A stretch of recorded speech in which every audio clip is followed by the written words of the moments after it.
Bible Church. Bigger, stronger, and bolder. The second fear I want to talk about is the fear that you may have that somebody else is better than you. Or that somebody else will be better than you. Yeah. It's a fear. It's a fear that comes out of complex.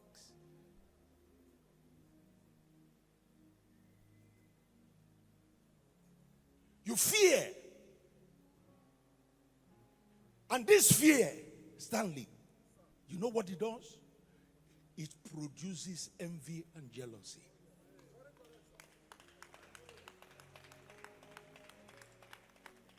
When you are afraid that somebody is going to be better than you, or somebody is better than you, the next thing that happens, that fear will transform into envy and jealousy. Songs of Solomon chapter 8 verse 6. Within that verse, I have used it many times. It says that jealousy is as wicked as the grave. Because jealousy will transform into anger. When people are jealous of you, after a while, they become angry with you.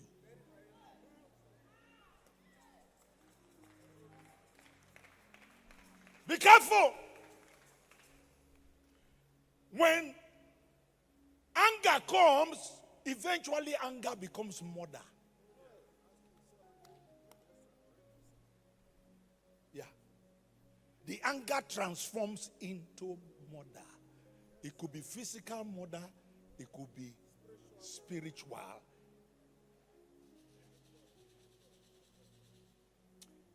It could be environmental murder. In the sense that you start destroying somebody who did you nothing. Because you are just afraid that the person is better than you, or the person will be better than you. Look, what I'm telling you is the truth. I've been in this world for a while, and I know what happens to people. Some of you are listening to me. Some of you have this problem in you. Some of you, there are people who are pursuing you, and you don't even know they are pursuing you.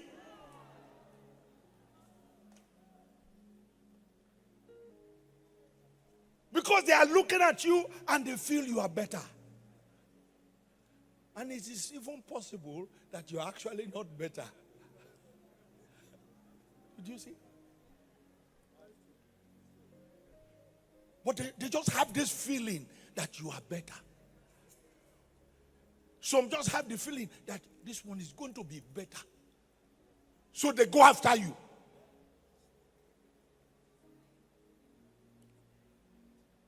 They start talking rubbish.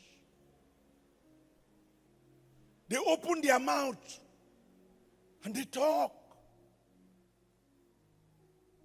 They castigate you. They malign you. They spoil you. Sometimes they spoil what you are doing.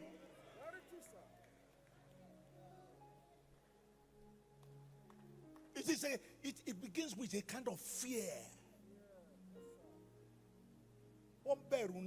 That the fear say you go better past them.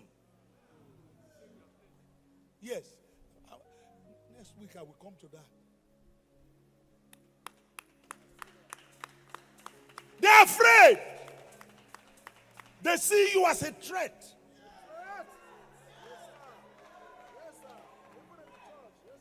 Yes. They look for ways to attack you, to pull you down.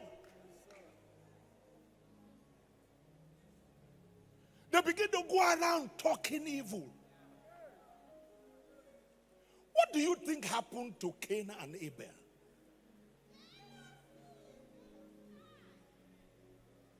Do you think the problem of Cain and Abel began with offering? No. The thing had been on ground. The thing started with the fear that Cain had. Do you know the meaning of Cain? Possessed. Yes. That's the meaning. Cain means possessed. So the problem had been on ground. Cain had this fear that Abel will do better than him.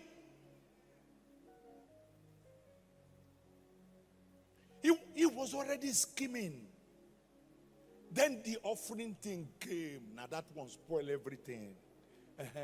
So in his mind, he said, "Not to come." That is why when you read verse 6, you will see God asked Cain. He said, "Why are you angry?" Sorry? You don't say, "Why are you angry?" And when some of these people are angry, you will not know. They are smiling, but they are angry. They are laughing, but they are angry. They shake your hand, but they are angry. They hug you, but they are angry. Anyone that is actually against you, that is pretending to be with you, My God. I speak against them. I stop them by the Spirit of God. I overturn them by the power of God. I come against them by the power of God. In the name that is above every other name. Let them go and leave you alone. Let them eat the dust and leave you alone. Let them eat the dust and leave you alone. If you believe me, let me hear your amen like fire.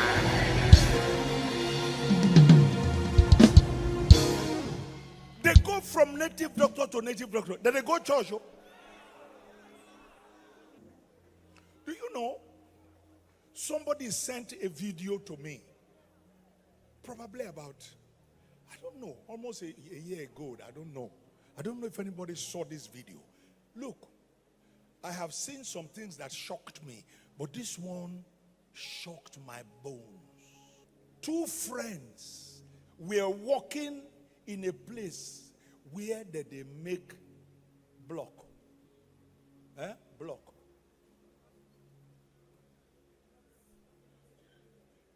They were not the people making the block. They were just laborers. Stay with me. Their job was to carry the block from where they made them to a place where it is arranged. Are you with me? Are you sure you are with me? Please stay with me. Stay with me. I beg you. I was shocked. Listen. Not knowing that one of them was actually angry with his friend. But they were friends. I saw in the video, they didn't see, this man didn't know that there was a CCTV in the place. He was laughing with him, joking with him. After they have carried block for a while, and his friend was not looking, he carried one block and broke his head. And the man died on the spot. He killed him. The CCTV recorded it. That is how they found out. Welcome to the headquarters of Word of Life Bible Church, the International Gospel Center, a place of wonder, a place of grace, a place of favor, a place of greatness, a place of solution, and a place of God's glory. A family to belong. We don't only care about your soul, we care about your total well-being. We urge you to be a part of this glorious, heaven-bound, blessing on earth family of Bible Church. Bigger, stronger, and bolder. Alright, my name is Desoka, the comedy catalyst of one of Nigerian comedy. Alright, guys, back again, yes, boss. My name is Osh, baby. Yemi Alade. Yeah, what up, people? It's your boy Victor AD. Girl Niniola. My name is my wife, and just celebrity type man. My papa say, who won't carry cow, waka go, waka follow the cow. I know the life for you. I see you know you're watching the Atlantic TV. Keep watching Atlantic TV. Atlantic TV. Keep watching Atlantic TV. Keep watching Atlantic TV. Keep watching Atlantic TV. Atlantic TV. Informative, educative, interesting, entertaining. Worldwide, international. Don't go anywhere, I'll catch you. Don't touch that die. Atlantic TV. Boom. Atlantic TV, we wanna party. Atlantic TV, culturally inclined and uniquely different. Ruth Gender Foundation. I'm Ruth Edema Collins. I hold a first degree in physics electronics, a postgraduate qualification in business administration, and a nationally certified French language tutor. Career-wise, I'm an educational facilitator. I'm the managing director at Atlantic Media and TV, and I'm also a director at Vocotech Integrated Services Nigeria Limited. I'm a wife and a mother, and I like dressing up to show up. Yeah, so that's basically me. Thank you. Root Gender Foundation was inspired from my personal experiences growing up as a young girl in a typical Nigerian environment. For me, it was being different. It made people bully me, abuse me, and harass me. I was always misunderstood and underrated. Root Gender is a foundation that is dedicated to building confidence in the Nigerian girl child through educational and inspirational programs, like supporting programs that promote girl child education. We also organize physical exercises for our young girls for the overall well-being of their mental and physical states, and also for the acquisition of self-defense skills. We also sensitize girls on laws that protect them. In our constitution, a lot of girls do not know that they have rights, that there are laws that protect their interests in Nigeria. Hence, they are vulnerable, they are living in fear, which is stopping them from reaching their full potentials. So we sensitize them on the laws that protect their interests. This, like I said, is visioned towards building confidence in the Nigerian girl child. So that is just a wrap up of what we do at Root Gender Foundation. I would say I resonate with the struggles and the challenges of the girl child, particularly the Warri girl child. I happen to grow up in the heart of Warri. I'm from an average background. My family is an average one, but I experienced a lot. Like I said, I was bullied, I was overlooked, I was harassed for being a different child, for daring to be different, and nobody was taking note and tapping into my potentials. So my interest for the girl child is I would love to be a voice for the girl child. They need people to believe in them. They need people to speak for them. I also want the Warri girl child to know that there is hope beyond the reef. I want them to see the bigger picture. I want them to know that they can compete on global platforms. They can compete on international platforms, and they can do very well. We have the likes of Ada Gold, or Maumi, and the rest of them. They are all competing very well on international platforms, and I know that you too can do that, and I want you to know that is why we are here. Root Gender Foundation is here to make you understand that you can actually be what you want to be.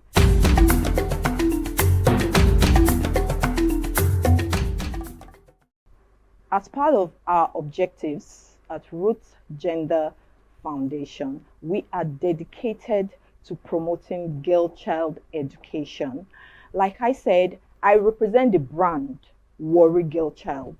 I represent the brand the African Girl Child because I have gone through the struggles from there to here. So giving 2 million to the best female participants is just a way to share them on. It's just a way to make them know that we believe in you. I believe in you. You can look up to us. We are sharing you on. It is not about the money. We believe in your potential. We want our girls to know that you are doing the right thing at the right time. You are in the right place, and this is what you should be doing. That's why we are supporting you, and we will always be here to support you. Girl-child empowerment to me is enforcing laws that protect our girl child. You know, my NGO, we've been pursuing a bill that we will see to be passed. We are asking that our girls should be allowed to carry pepper spray as weapons of self-defense. Because if you look at it, our women have nothing to protect themselves. They are just there by the grace of God. So we are pursuing laws that will protect the girl child. So empowerment, girl child empowerment to me is enforcing laws that protect the girl child, educating the girl child on time and money management, financial literacy, and equipping them with self-defense skills. Also, access to quality education. This to me is girl child empowerment and nothing more. A girl child must possess effective communication skills. They should be able to communicate effectively. A girl child should be financially literate. She should know how to manage her finances, and she should also know how to manage her time. Yes. Also, most importantly, another skill is self-awareness. It's important for our girls to know who they are, to believe in themselves. That's the vision of our NGO, building confident girls that can achieve their full potentials in Nigeria. That is our NGO's vision. So yeah, those are some of the skills I believe that the girl child should possess.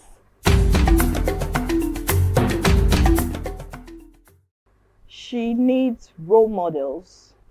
She needs people that have dared that path and have made it. Our young girls need role models. That's why we have to do better. We have to do the work. We have to bridge the gap. We have to share them on like we are doing. You can achieve your dreams. First, you have to make education your best friend. Every effort you put into learning will always be there for you to never fail you. Boys will break your heart, people will break your heart, but every effort you put towards learning anything, everything will always come through for you. So for you to achieve your dreams, look towards the right people, look towards the right direction. There are people that have achieved in that route. I will encourage you to look up to them, learn from them. That is just the way to achieve your dreams. My message to the Warri child, like I said, I represent the brand Warri Girl Child.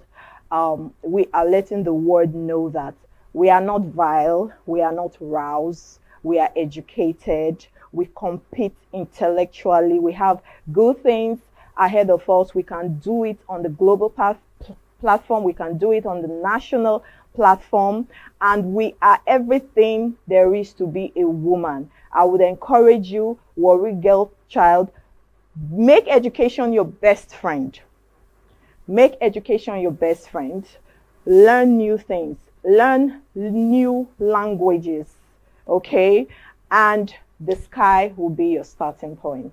We are always here to cheer you up. Don't forget that my name is Ruth Edema Collins from Root Gender Foundation, and from all of us wishing you the best, we say keep watching Atlantic TV. Ruth Gender Foundation.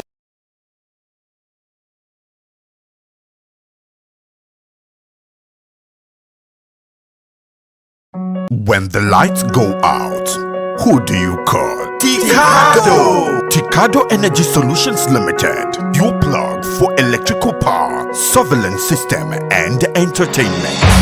From expert electrical installation to efficient eco-friendly solar inverter systems, no matter the size, Ticado delivers smart energy solutions designed for today and tomorrow. We also help you secure your space with our cutting-edge security and surveillance system. Enjoy crystal clear entertainment with our professional DSTV and cable TV installation. Visit Ticado today at Block F4, Suite 41 and 42, HFP East Line Plaza, Abraham Adesanya, Aja, Lagos. Or call 0906 902 5025 or 0815 176 6817. Explore our services at ticado.com.ng. Ticado Energy Solutions Limited.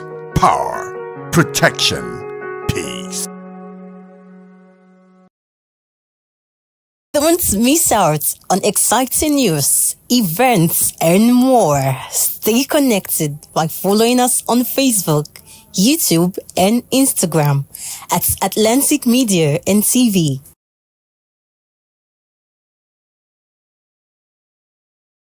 Hi everybody and welcome to Wawu Africa. This is the official launching and it's your host QJ and Shay.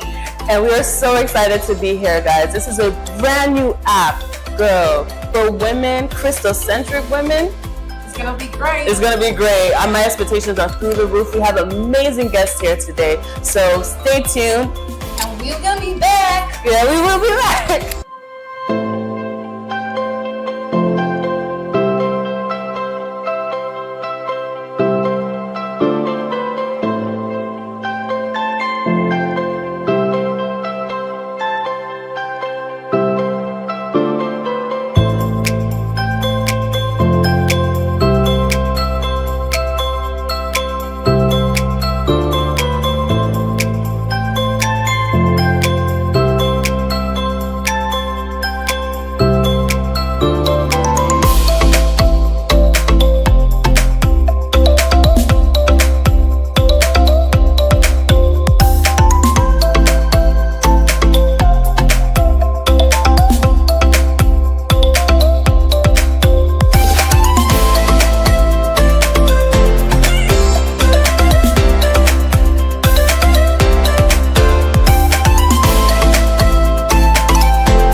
A movement that believes in the transformative power of women's economic empowerment.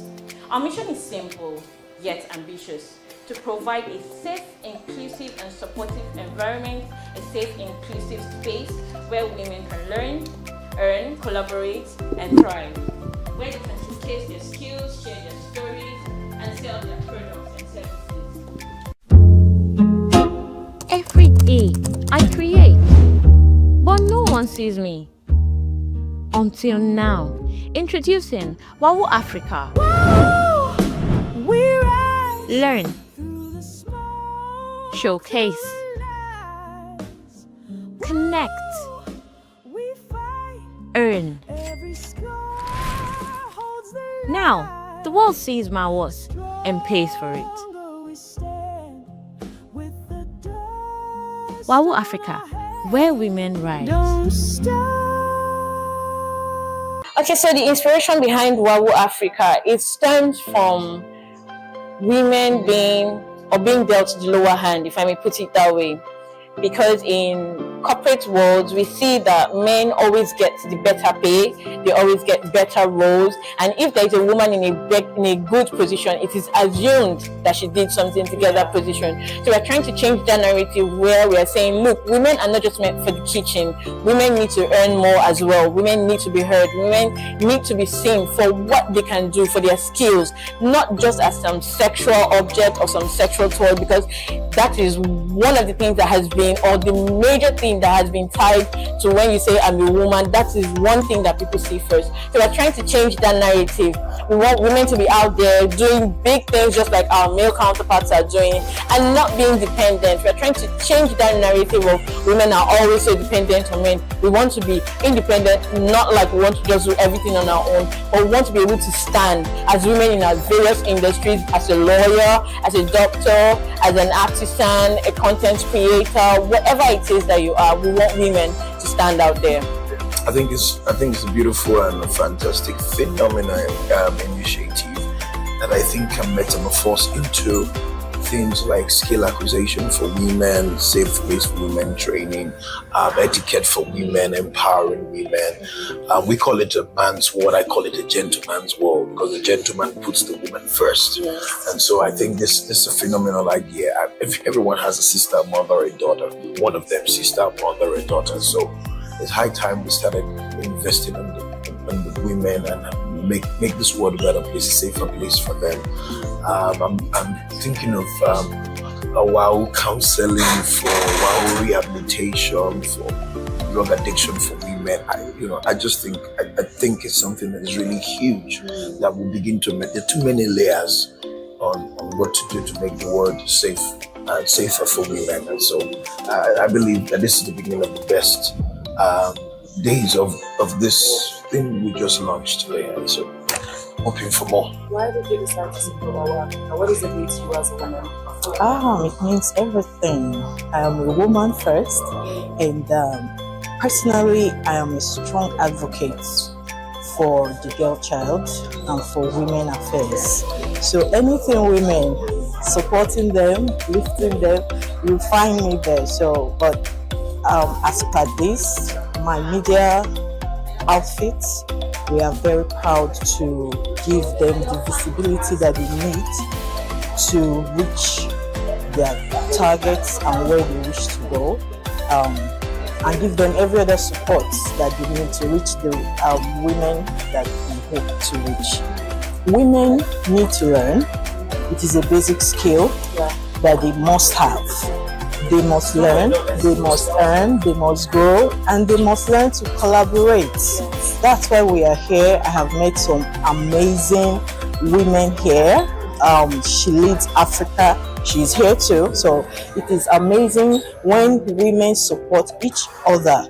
We attain amazing heights. So we cannot overlook the importance of collaborating with other people, other women like us. It is very, very, very important. Yeah, Wawu Africa is an app that supports women. So what are your views on it?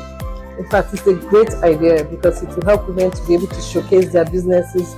They don't need to like online businesses now. They can have a space to put in their businesses and make sell their products easily now for export. My expectations are really high.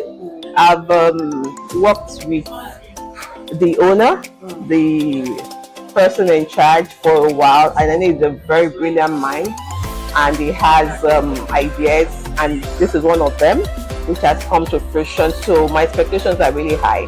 It's a platform to help women be empowered, help women earn, help women scale up, and that aligns with the value of She Leads Africa.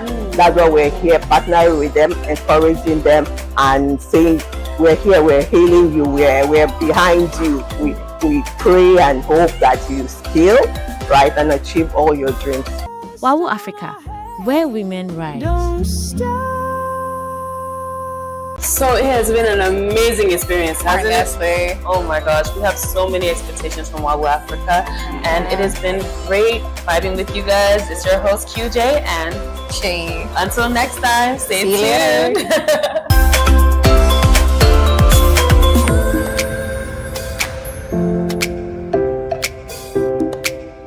Atlantic TV.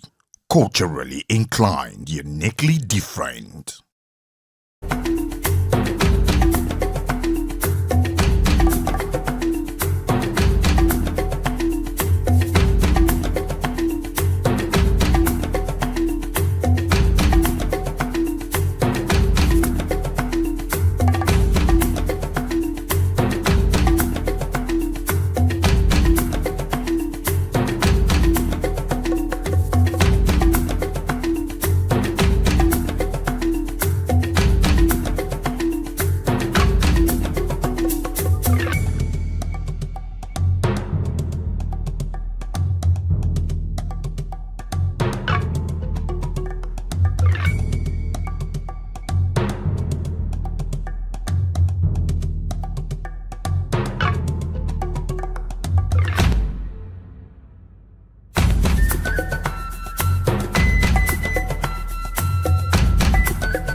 Atlantic TV. Culturally inclined and uniquely different. Alright, my name is Desoka, the comedy catalyst, also one of Nigerian comedy. Alright, guys, back again. Yes, boss. My name is Osh Baby. Yemi Alade. Yeah, what up, people? It's your boy Victor 80. Girl Ninyola. My name is my wife Niger celebrity type man. My papa say, who won't carry cow, waka go, waka follow the cow. I know the life for you. I see you know you're watching the Atlantic TV. Keep watching Atlantic TV. Atlantic TV. Keep watching Atlantic TV. Keep watching Atlantic TV. Keep watching Atlantic TV. Atlantic TV. Informative, educative, interesting, entertaining. Worldwide, international. Don't go anywhere, I'll catch you. Don't touch that die. Atlantic TV. Boom. Atlantic TV. We wanna party. Atlantic TV. Culturally inclined and uniquely different.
the Independent Natural Electoral Commission to indicate what time elections should be.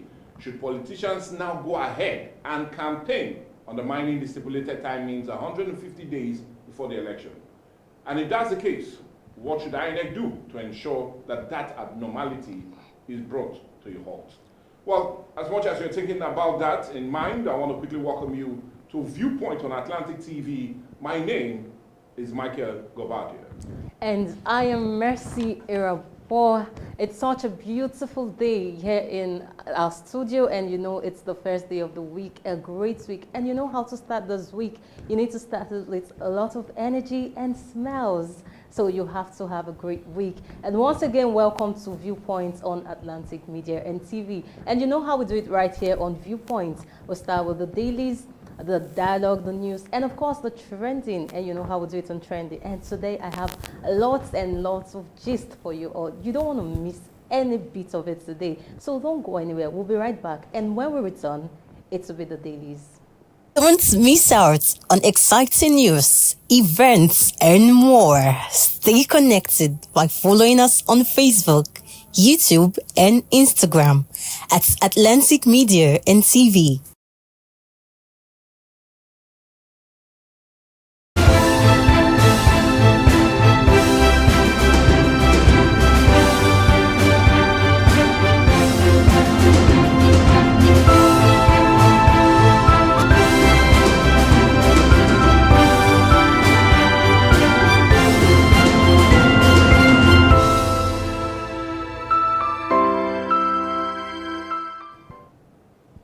Well, the dailies is where we're going next, right here on Viewpoint on Atlantic TV. And for review today, we have 4 papers. We have The Punch, The Vanguard, The Nation, and The Guardian.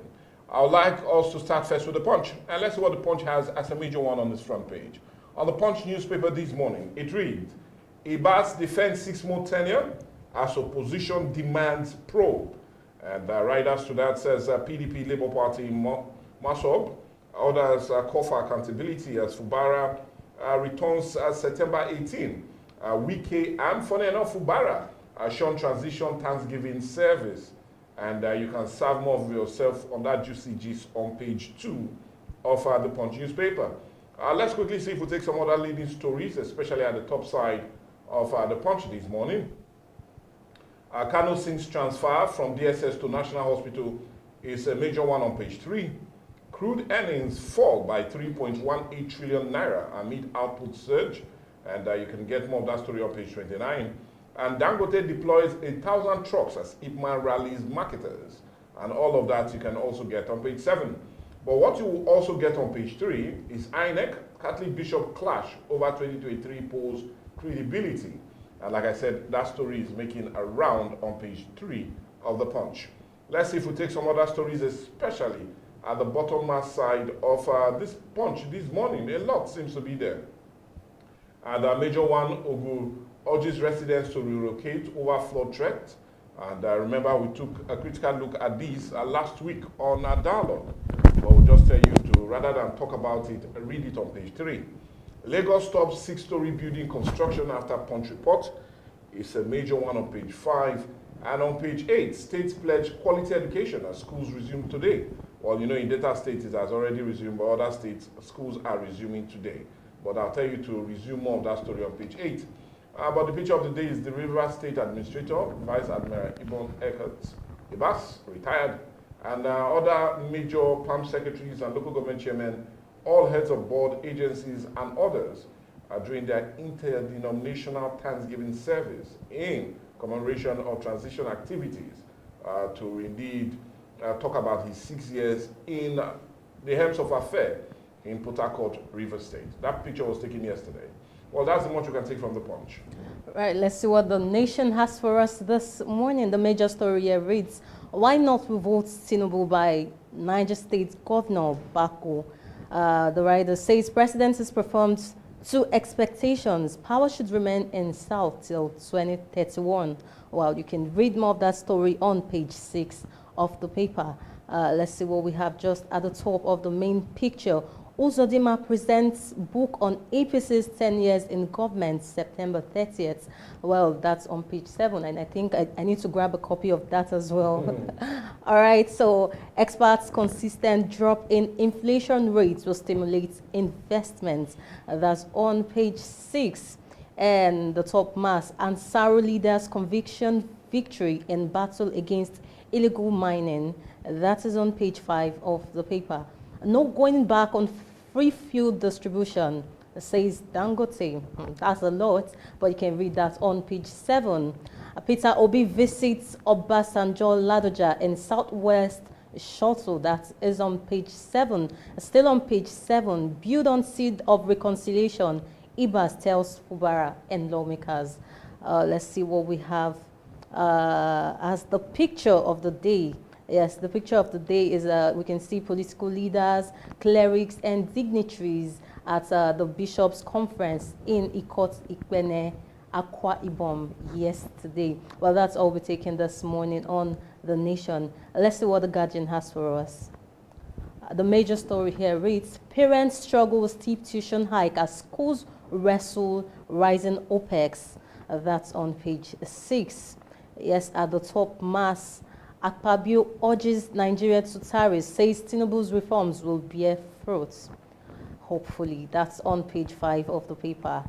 Dapman warns against the divisive narratives in downstream sector.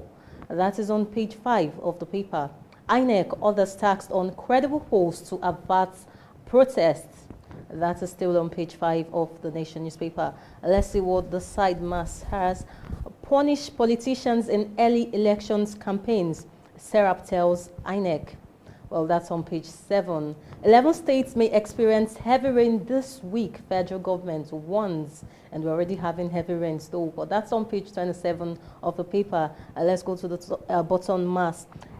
Experts divided over Fubara's return as emergency rule expires on Thursday. That's on page 6 of the paper. Shekaro's PDP chairmanship, ADA's prospect on settle ADC coalition. That's on page 29 of the paper. Aregbeshola condemns APC's economic policies. Well, you can read that on page 27.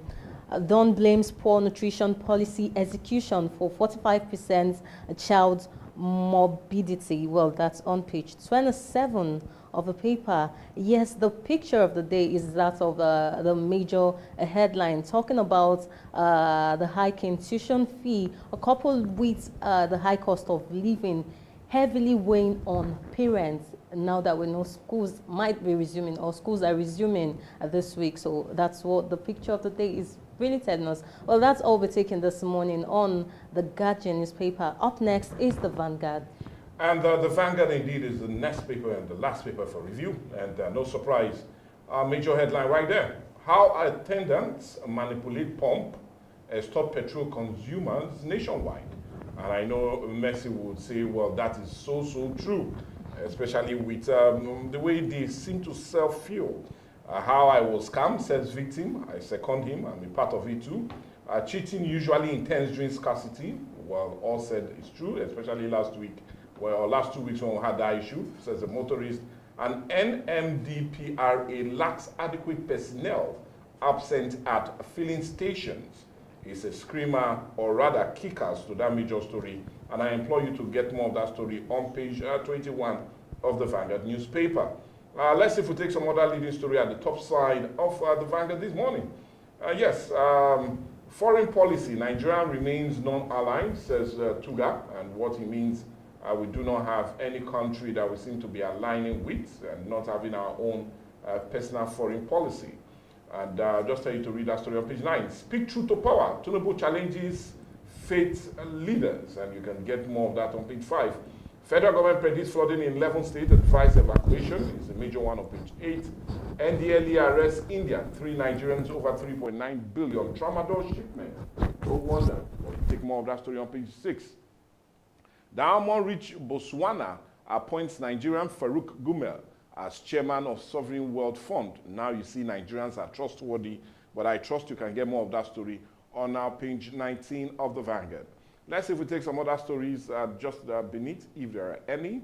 And well, I doubt if there are any.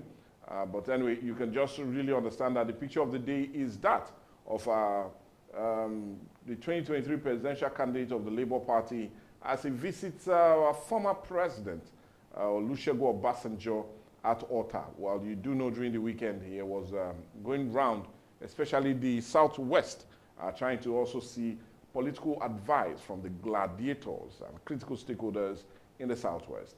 But anyway, that's the much you can take from the Punch, the Vanguard rather, and every other paper on the paper review today. But anyway, we'll try and see if we'll look at some other major headlines that caught our fancy.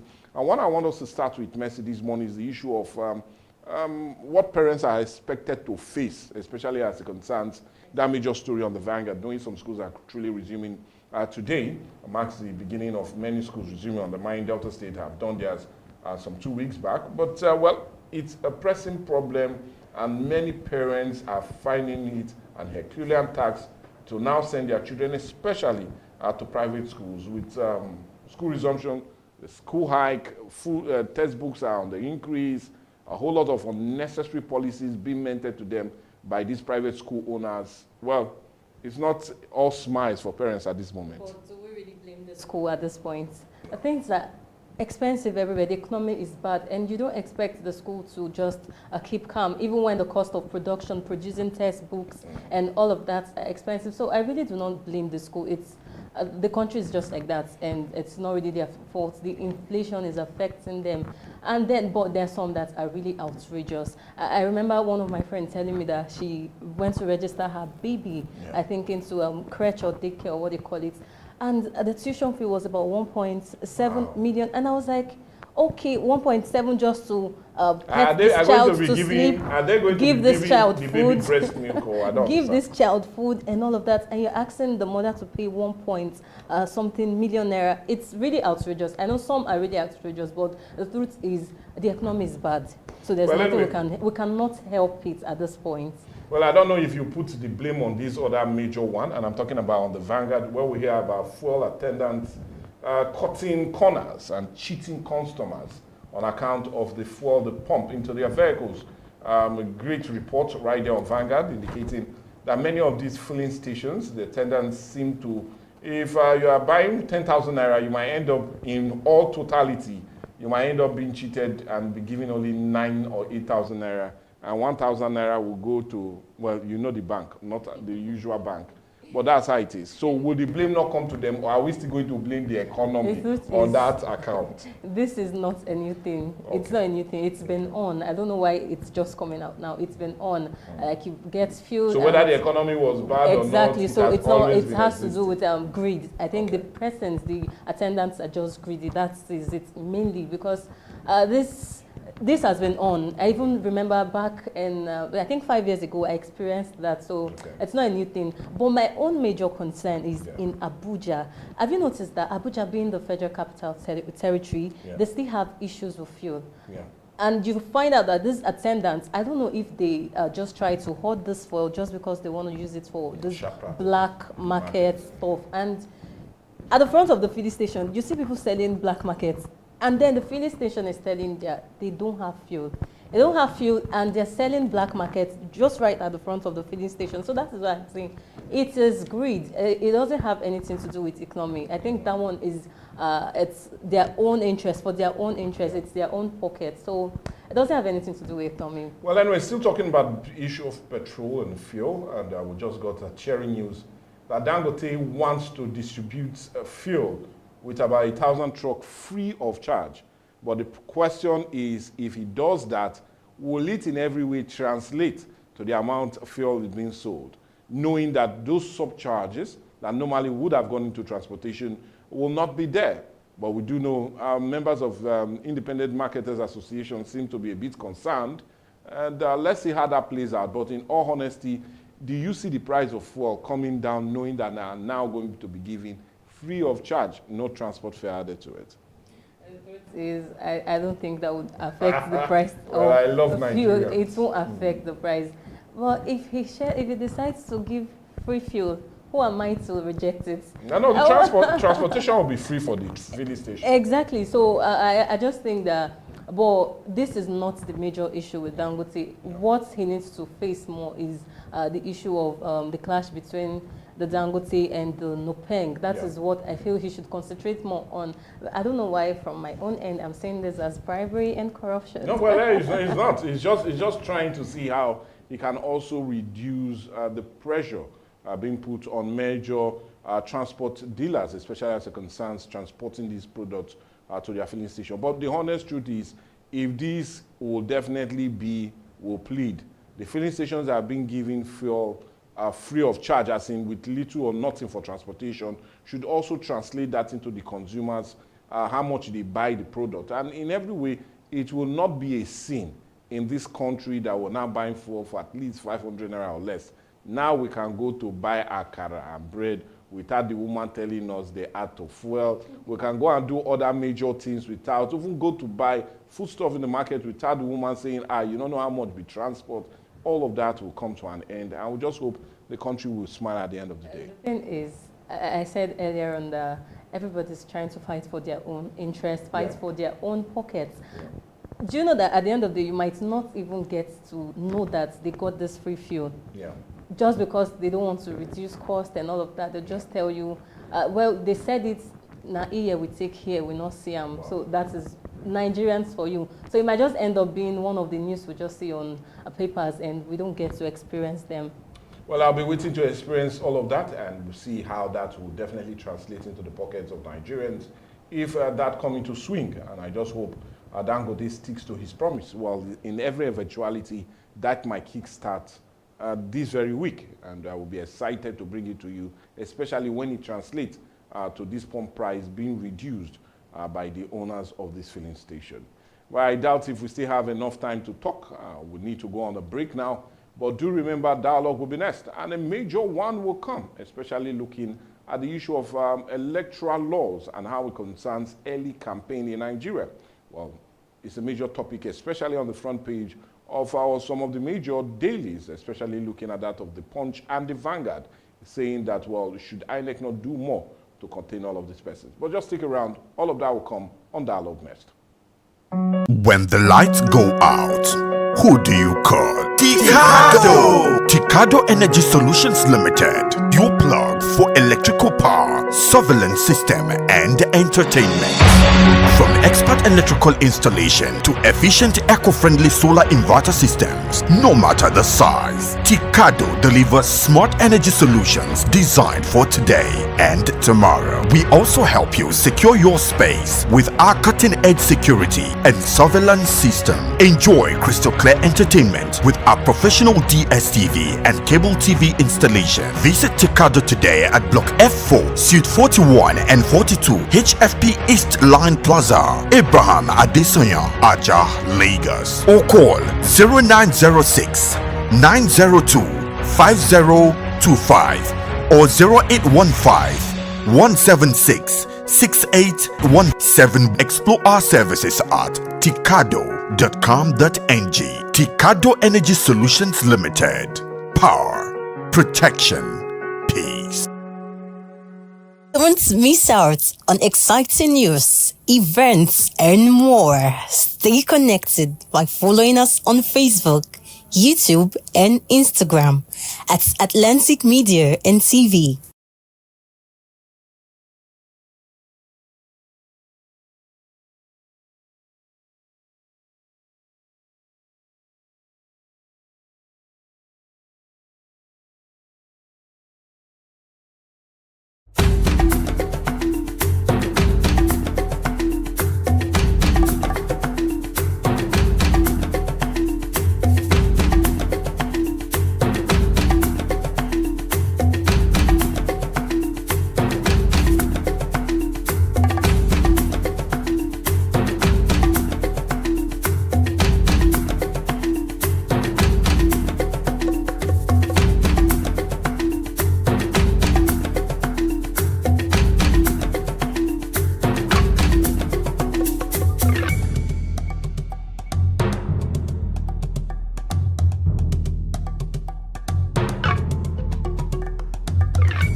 Atlantic TV.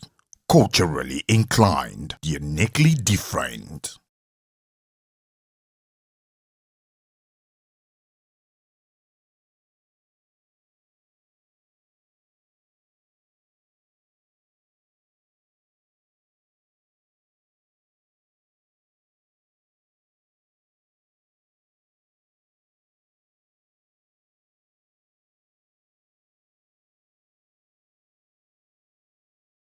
I am SP Dafe Bright and this is Delta State Police Command.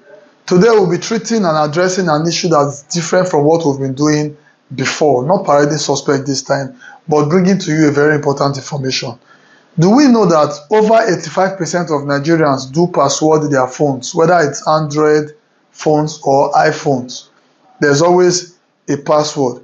But how come when we lose our phones, by the time we go to retrieve our lines, we go to our bank to check our bank statement, we discover that these people who collected these phones must have siphoned the phones. Now, there are times the people who steal these phones, it is not your phone that they actually need.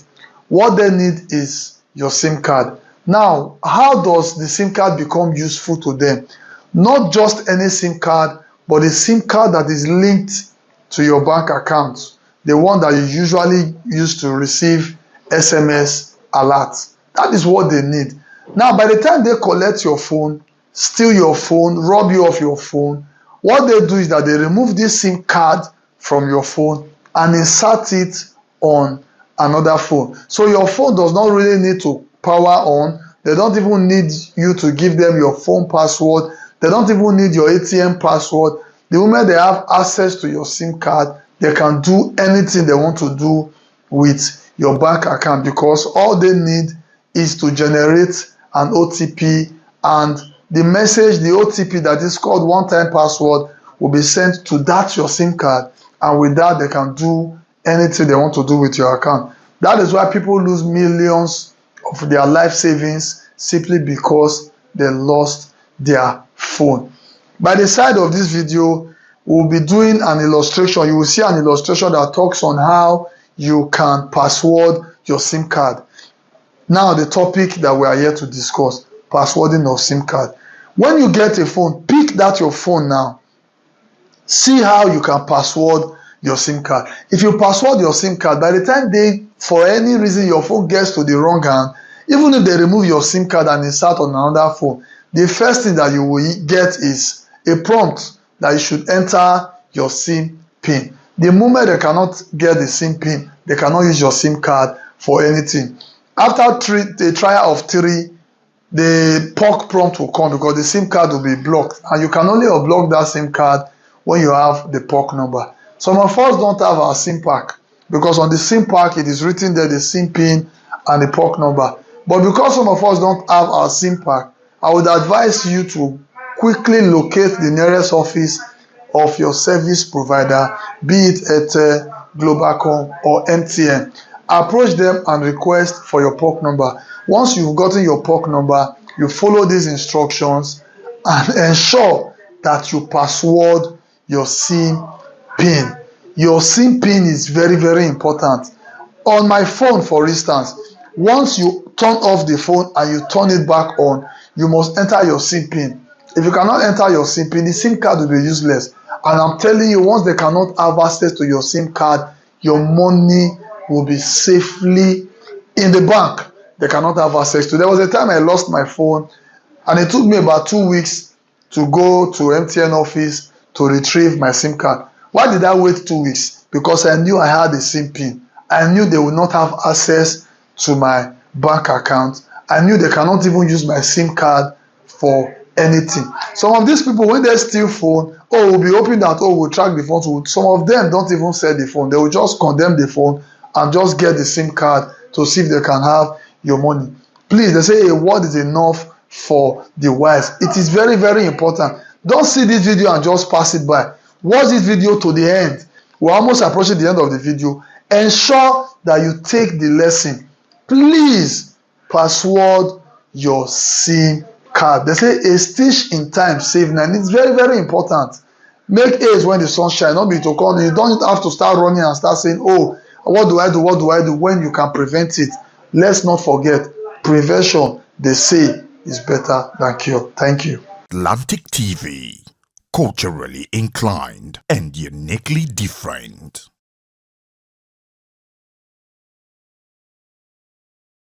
Alright, my name is Desoka, the comedy catalyst, also one of Nigerian comedy. Alright guys, back again, yes boss, my name is Osh Baby. Yemi Alade. Yeah, what up, people? It's your boy Victor 80. Girl Niniola. My name is my wife and just celebrity type man. My papa say, who won't carry cow, waka go, waka follow the cow. I know the life for you. I see you know you're watching the Atlantic TV. Keep watching Atlantic TV. Atlantic TV. Keep watching Atlantic TV. Keep watching Atlantic TV. Keep watching Atlantic TV. Atlantic TV. Informative, educative, interesting, entertaining. Worldwide, international. Don't go anywhere, I'll catch you. Don't touch that die. Atlantic TV. Boom. Atlantic TV, we wanna party. Atlantic TV, culturally inclined and uniquely different.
Atlantic TV, culturally inclined and uniquely different.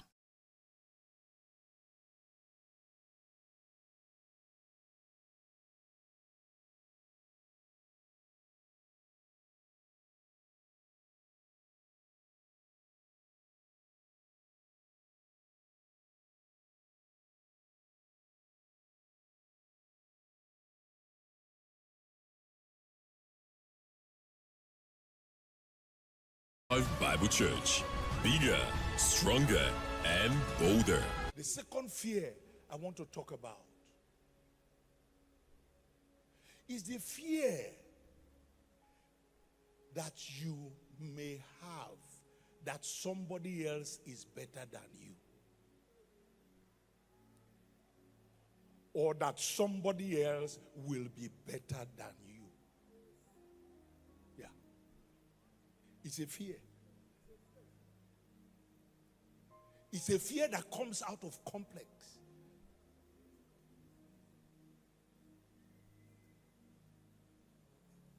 You fear. And this fear, Stanley, you know what it does? It produces envy and jealousy.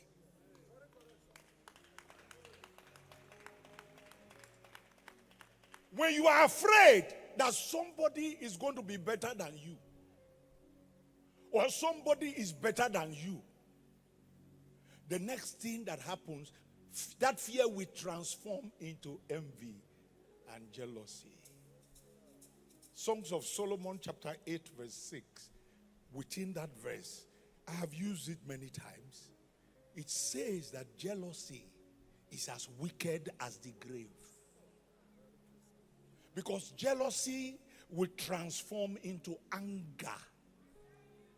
When people are jealous of you,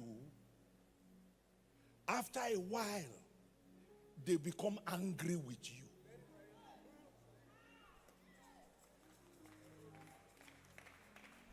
Be careful. When anger comes, eventually anger becomes murder. Yeah. The anger transforms into murder. It could be physical murder, it could be spiritual.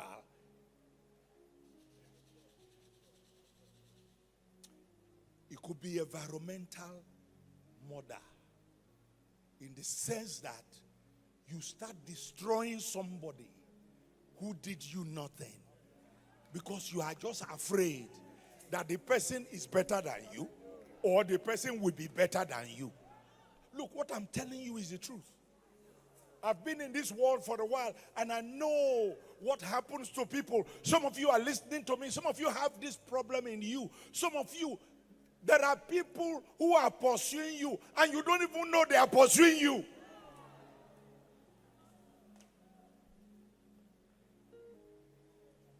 Because they are looking at you and they feel you are better. And it is even possible that you are actually not better. Do you see? But they just have this feeling that you are better. Some just have the feeling that this one is going to be better. So they go after you.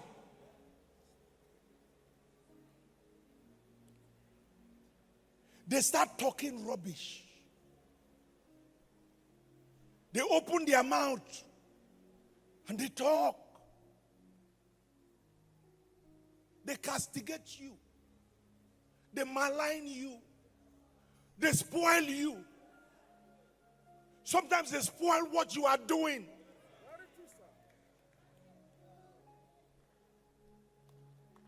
It begins with a kind of fear. That the fear say you go better past them. Yes. Next week I will come to that. They're afraid. They see you as a threat.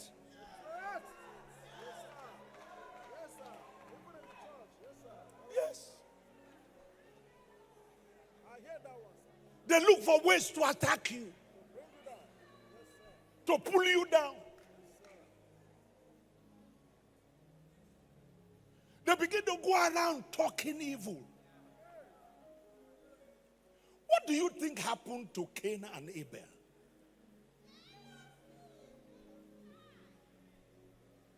Do you think the problem of Cain and Abel began with offering? No. The thing had been on ground. The thing started with the fear that Cain had. Do you know the meaning of Cain? Possessed. Yes. That's the meaning. Cain means possessed. So the problem had been on ground. Cain had this fear that Abel will do better than him.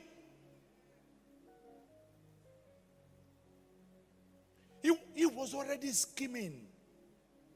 Then the offering thing came. Now that one spoiled everything. So in his mind, he said, not come. That is why when you read verse 6, you will see God asked Cain. He said, why are you angry? Sorry. You know, say, why are you angry? And when some of these people are angry, you will not know. They are smiling, but they are angry. They are laughing, but they are angry. They shake your hand, but they are angry. They hug you, but they are angry. Anyone that is actually against you, that is pretending to be with you, my God, I speak against them. I stop them by the Spirit of God. I overturn them by the power of God. I come against them by the power of God. In the name that is above every other name. Let them go and leave you alone. Let them eat the dust and leave you alone. Let them eat the dust and leave you alone. If you believe me, let me hear your amen like fire.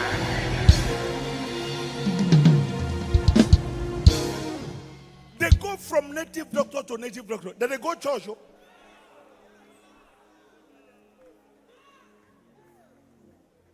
you know? Somebody sent a video to me. Probably about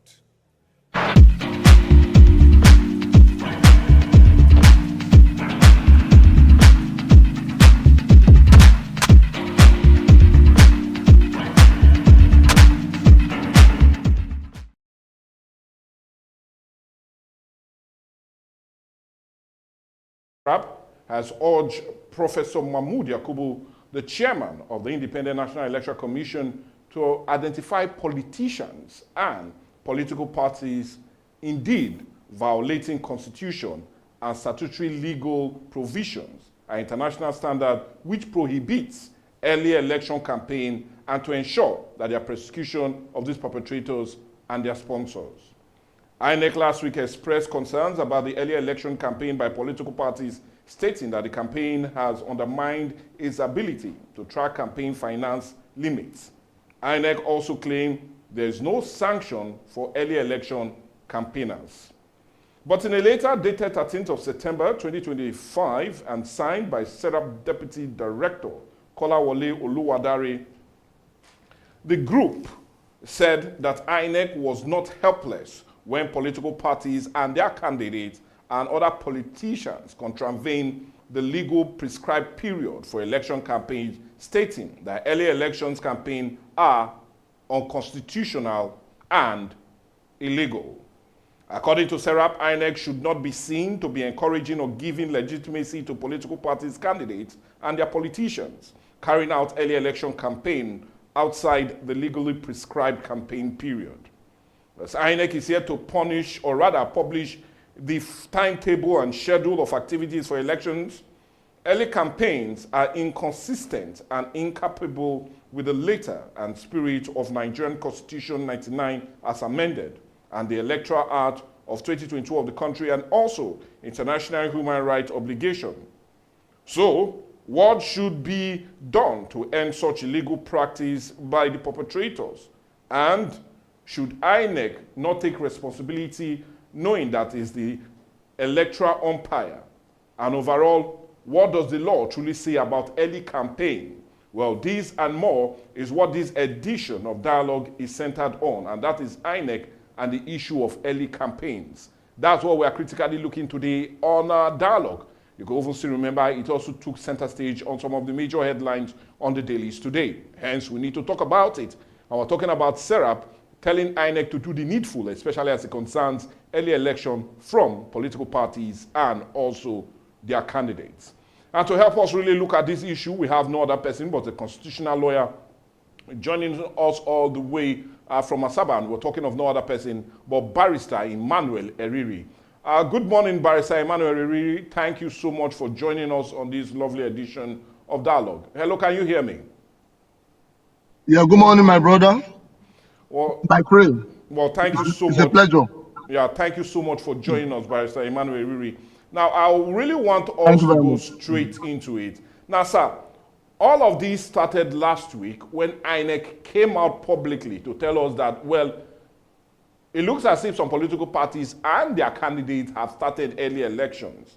And it's like they said, I'll just go to what they said, that these campaigns has undermined their ability, I'm talking of INEC, to track campaigns finance. And we do know that the issue of who is funding elections, especially as in campaign elections, the funds are always so important, especially as it concerns Section 88 of the new Electoral Act 2022. But my question is, why are political parties and politicians still going ahead to campaign when they do know that this contravenes this section of the Electoral Act 99? So that's my question. Well, why are they still doing this undermining they know it contravenes the law? Well, I want to thank you very much for that question. And I think INEC, as a statutory body, Yes. charged with the responsibility of conducting free, fair, and credible election, is a body established by law under the 1999 Constitution, and also giving a legal framework and a feedback and under the Electoral Act 2022. Okay. Now, the provisions of the Electoral Act, in conjunction with the 1999 Constitution, gives them the responsibility to ensure that before, during, and after election, certain rules and regulations as complementary the Electoral Act and 1999 Constitution should be adhered strictly to. And one of those exercises is the limitation of political broadcasts and campaign by political parties. Now, it is imperative for us to actually appreciate what does the law says about early campaign by political parties in conjunction with finances of those political parties ahead of the election coming up in 2027. Now, Section 94 of the Electoral Act 2022 provides strictly as follows. 1. For the purpose of this act, the period of campaigning in public by every political party shall commence 150 days before polling day and end 24 hours prior to that day. 2. Sub 2. A registered political party which through any person acting on his behalf during the 24 hours before polling day, A. advertises on the facilities of any broadcasting undertaking, or 2. B. procures for publication or acquiescence in the publication of an advertisement in a newspaper for the purpose of promoting or opposing a particular candidate, commits an offense under this act and is liable on conviction to a maximum fine of 500,000 naira. Now, let's take a cursory look at this section 94 as enacted by or provided under the Electoral Act, which with the head title say limitation of political broadcasts and campaign by political parties, which is what the INEC has been called upon by Sarah to caution desperate politicians who are in flagrant abuse of this particular provision. Now, if you look at sub 1, it said the period of campaigning in public by every political party registered by INEC shall commence 150 days before the polling day that will be scheduled by INEC, which is around 2027. Don't forget that we're in 2025 running. Yes. And end 24 hours prior to that day. Now, the interpretation as this provision enacted by the National Assembly with respect to limitation of political brokers clearly shows that any campaign before this 150 days and prior to 24 hours of that day of the election, there's a violation. And when there's a violation, the punishment prescribed for this violation is as stated in sub 2, paragraph B, that the conviction, the liability will be a conviction of 500,000 naira. Now, INEC as a body, you and I know, as in general, know that INEC cannot be the ones going about searching for those who are doing campaign, early campaign, as I've rightly pointed out by Sarah. They are a body charged with statutory and constitutional responsibility to ensure that the provisions of the Electoral Act and the Constitution are properly followed strictly by political parties and their aspirants who will become candidates at the upcoming general election. Because don't forget that primaries and other exercises incidental to the election are yet to be conducted. Even congresses are yet to be held, where primaries will be conducted and candidates will emerge as flag bearers of those political parties. Now, if any campaign or there's any likelihood of campaign as envisaged or spotted out by SERAP, it is now up to SERAP to write to INEC by way of petition with cogent proof. It is not for them to expect INEC to embark on a white good chase. By Simon, I will plead with you to hold on. Now, the reason I'm telling you to hold on, we know of a fact that the INEC chairman came out last week, to be precise. I'm talking about Professor Mahmood Yakubu, came out precise last week to say, well, we are now in a bit of a dilemma. Some political parties are already campaigning. He came out and gave us, or rather cried to Nigerians that people are already campaigning. So he knows these political parties. He came out. So would it be fair now to say Serap should bring to his knowledge when he already knows these political parties and those that are already contravening Section 94, subsection 1 and 2 of the new Electoral Act 2022 as amended? Good. If the position remains that he's the one crying out as the INEC chairman, then he has the power to invoke the powers, the contravention in Section 94 as a matter of urgency. So he need not wait for Serap to approach him or go to court to compel him to carry out that responsibility. If he's the one coming out to cry, yes, he did. I was thinking that it was Serap. I was thinking that it was Serap crying. In as much as he's the one, INEC chairman, Professor Yakubu, who came out to say that he's aware. So him being aware, there is a law backing him that you must invoke this particular provision.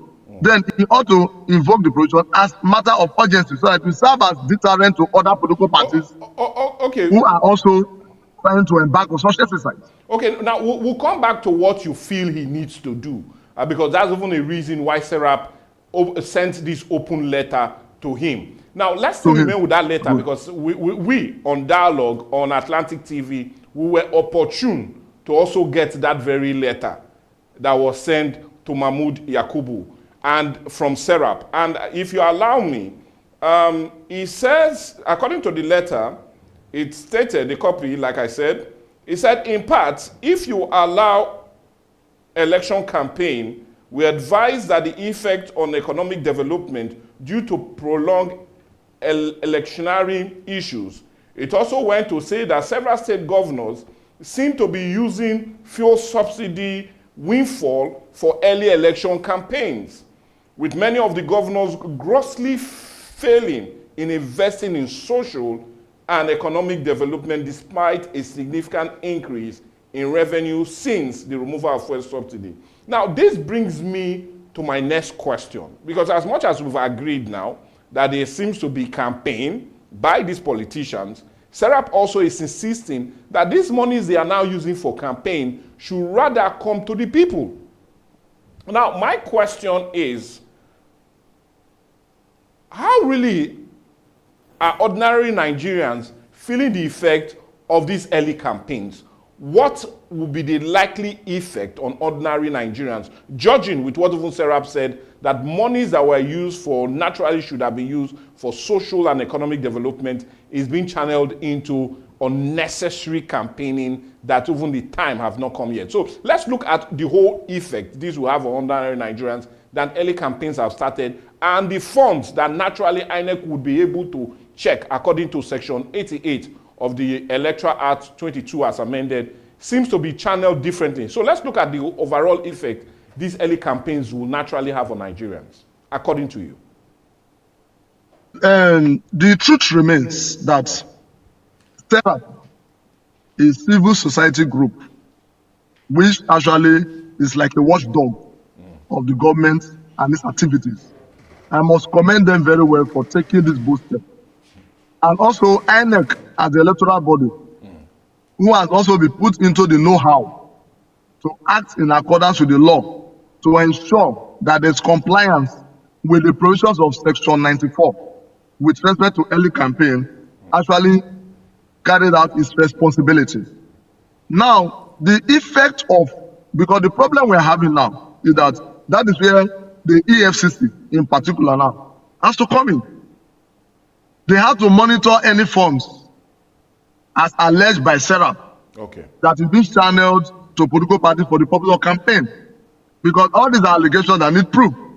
So I think that beyond INEC, SERAP should also write a letter to EFCC that they should be monitoring any funds to political parties they perceive that such funds will be used for early campaign. Because now, we all know that campaign entails a lot. Yes. You understand? So when they are saying that they are early campaigns, what aspect of the campaign are they really questioning? Is it just that the election of billboards or the movement from one a constituency to another? Don't forget that there are some states that are doing by-elections. Yes. To occupy certain positions, like in the legislative houses, like House of Rep and others, remember that the by-election will be conducted. Yes. And those seats need to be occupied. So is it those campaigns that they are referring to? So we should be able to dissect the issue of the campaign that is being questioned. Okay. If it's a campaign for a general election, we should specify it. Or if it's a campaign for a by-election that is yet to be conducted, and you and I know that campaign in that regard will have to be commenced in compliance with the period before that by-election will be held. They should also give a distinction of this campaign. So if you are giving a holistic deliberation on campaign ahead of 2027 elections, they should be able to specify so that Nigerians will know where they are coming from. Okay, because now it is not enough to just raise. Okay. It's not enough to just raise issues on that. Now, let me still go back to my initial question.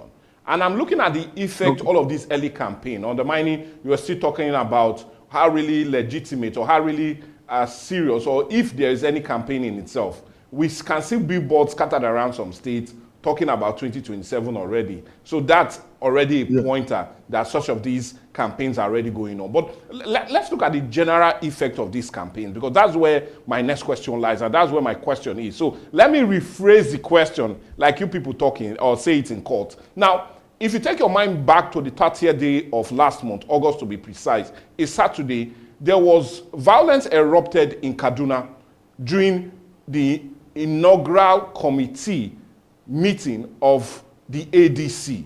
And we also saw the former Kaduna State Governor, Nasir El-Rufai, coming out to say some of these political talks were being sent by the ruling party. But we're not going there. We're still with the issue of what effect early campaign will have on the populace itself. Now, My question now, don't you feel all of these unnecessary hitting up the policy is due to early campaigns by these politicians? Because definitely that violence that erupted in Kaduna just on the 30th day of August would never have been there. So let's look at other effects that naturally will follow early campaign as it concerns the electoral act. Well, thank you very much, my brother. Issue of the effect early campaign will have with the economy. Yes. Is a different ball game entirely. Okay. Why do I say so? Now, we know our politicians, they are after their personal interests. And if you look at it very well, aside what played out in Kaduna on the 30th of August, which you are referring to, there is also a leadership crisis, which is already in court, as to the ADC, who should be the national chairman, and other elected officers to pilot. Yes, good. So that matter is still subjudice in court. Now, if government is to be sincere, like I always said, the primary purpose of government is the security and welfare of its citizens. Now, they are talking about an election that they are yet to even see in 2027. The one for which they have been elected, they are yet to complete the term of office, as well as also discharging everything they said in their manifesto, if actually that is what to go by with. Now, Nigerians are facing serious economic challenge that Nigerians are hopeful that the government of the day ought to work in line with the social contract theory that is embedded in chapter 2 of the 1999 Constitution as amended, because that is the social contract that exists between the government and the governed. Upon which one of the provisions has to do with section 14 to say the security and welfare of its citizens are the primary purpose of government. Now, if early campaign is what is at their beck and call at the moment, or that is a priority, let me put it that way.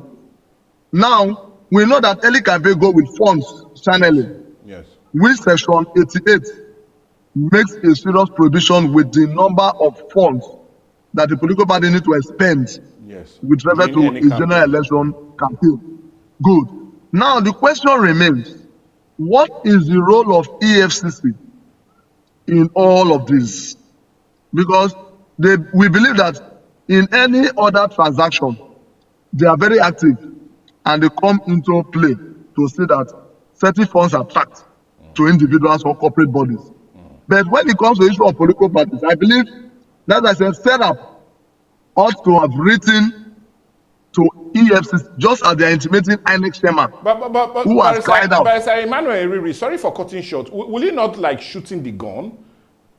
If they do so, would it not naturally be that they go to the electoral umpire itself, which is INEC, before going to the EFCC? And in all honesty, should INEC not be the one that will naturally reach out to the EFCC on issue of campaign funding? Because like we stated, in that very letter we saw, they told INEC that it is his main mandate, looking at section 94, subsection 1 and 2 of the Electoral Act 2022. It is the main mandate of the independent umpire to do all of that. So my question is, should INEC not now reach out to the EFCC, or does INEC has any major power to persecute these political parties, as envisaged in the section of the Electoral Act? Good. Now talking about INEC going to EFCC. Before INEC raised that alarm, they also know that they are supposed to have approached the EFCC that certain funds are being standing to political parties ahead of the upcoming general election in 2027. Which they don't know where the funds are from. Good. If INEC is pretentious not to carry out that responsibility, why then set up as a body can also play that vital role, because they are watchdogs to compel EFCC to ask INEC that this is what is going on in various political parties, to wake up to their responsibility. Why EFCC also has the power under the EFCC Act with respect of how funds are being channeled for a particular purpose to also act. So INEC and EFCC has a major role to play with respect to finances of political parties ahead of general election. Now we standing the cry that INEC is crying at this stage, because to me that cry is not even holding water. He is expected to discharge his responsibility entrusted to it by law. They are the one to prosecute these offenders as demonstrated in section 94, sub 1 and 2. So if an electoral body is pretentious not to know the powers conferred on it and to exercise it where necessary, then that is to tell you the insincerity that is embedded in such an institution. And EFCC also knowing the role to play in all of this, and they are silent, then you know that something is wrong somewhere. So the only person that can wake up their responsibilities is SERAP. Now, SERAP having written to INEC, is expected that INEC, as a matter of urgency, they ought to carry out this responsibility entrusted to them by law. Okay, now EFCC on the other hand, Riri, sorry to cut you short again, because I want us to progress with our discussion today. Now, SERAP has given INEC 7 days. According to the letter we have here, SERAP has given INEC 7 days to do the needful. And what they said is INEC should comply with our request in public interest, as they stated. Now, I'm a bit interested to know, do you see INEC going forward and obliging SERAP in bringing these persons to book? Do you see INEC complying with that very directive given by SERAP, or you feel it's going to be business as usual? Well, the major challenge we have in Nigeria is that some institutions pretend not to wake up to their responsibilities. Now that SERAP has given INEC a 7-day ultimatum. Yes. Let's wait for the expiration of the 7 days and see what INEC will do. And where INEC fails in that regard, the only option left for SERAP is to approach the court to compel, by way of order of mandamus, to compel INEC to wake up to their responsibility. And where INEC fails in that regard, we also know what is the consequence of not complying with a constitutionally entrusted responsibility in an institution of like INEC. So now it's a wake-up call, because ahead of 2027, a lot of people don't want a repeat of what have happened in previous elections. Yes. Nigerians are now wiser. Nigerians, we are in a digital world. A lot of them forget. We are in a digital world, and the social media is engulfed with a lot of persons that are making criticisms. Outside the fact that SERAP has come out as a civil body with a mandate to ensure that transparency plays out in this forthcoming election. What played out in 2023, they don't want a repeat of such. And in actualizing that, that is what some of these steps they are taking at this early stage, to let INEC know that we are aware of what is going on. If you like, don't wake up to your responsibility. If you like, cry crocodile tears. But we want to let you know that Nigerians are very up and doing this time around. And if every Nigerian can take up that social responsibility to ensure that institutions entrusted with certain responsibilities are accountable and are transparent in the exercise of their functions entrusted to them by law, then those institutions will wake up and know that I am now ready to do what is best interest of Nigerian populace. Because if we don't get it right this time around, we can never get it right again. 2027 election is going to be the litmus paper to know whether Nigeria is really ready and interested in this so-called concept of democracy and rule of law. Because these are twin concepts in every democratic setting. So if you are saying we're practicing true federalism or democracy, This is the time for Nigerians to see whether we are really interested in it or we're just saying it for or lip service. So I, as a body, having given an ultimatum by Sarah, it's expected that at the expiration or even before the expiration of the 7 days, if they are sincere to themselves as an institution, they should do the needful. So that Sarah will know that yes, they are actually waking up to their responsibility. And Nigerians will have that confidence in them. Okay. That there will be no manipulation on the day of the general election in 2027. But if they decide to decline in the discharge of this responsibility given to them, or this ultimatum given to them by Sarah, then you know that there's going to be a serious battle ahead of now, INEC. Barrister Emmanuel Riri, I will Ahead give of you to hold on. president. Now, you talked about SERAP, and this is not the first time SERAP will be instituting such ultimatum or even going to court. We also do know under the late Muhammad Buhari regime, they had almost close to 50 cases in court that was never honored by that very government. It's there stated. But my question now, yes, SERAP, like you insisted, is doing the right thing. But don't you feel the war alone should not be fought by SERAP alone?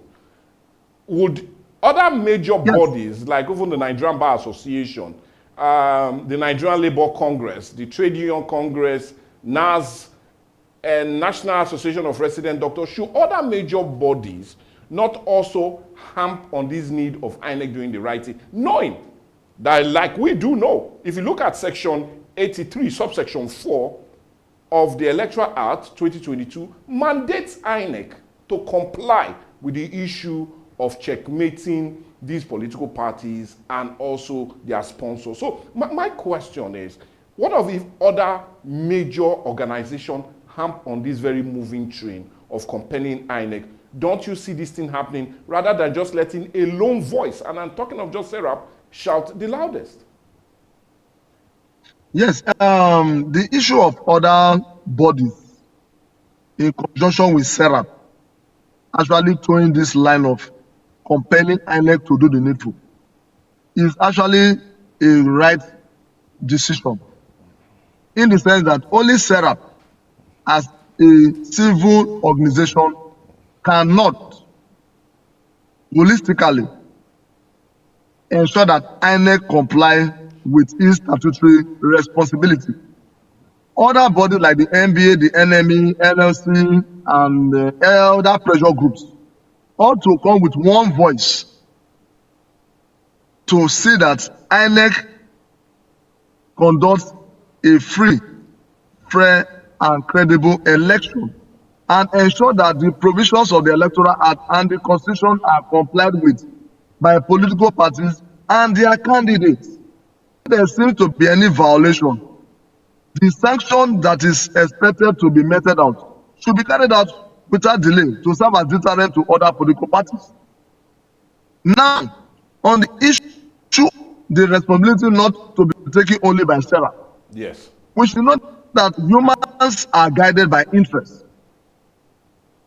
Now, the question we ask ourselves that for the past how many years since we started practicing democracy from 1999, it has been only Sarah that most times take up actions against government or certain institutions entrusted by law to carry out certain responsibilities which they failed to carry.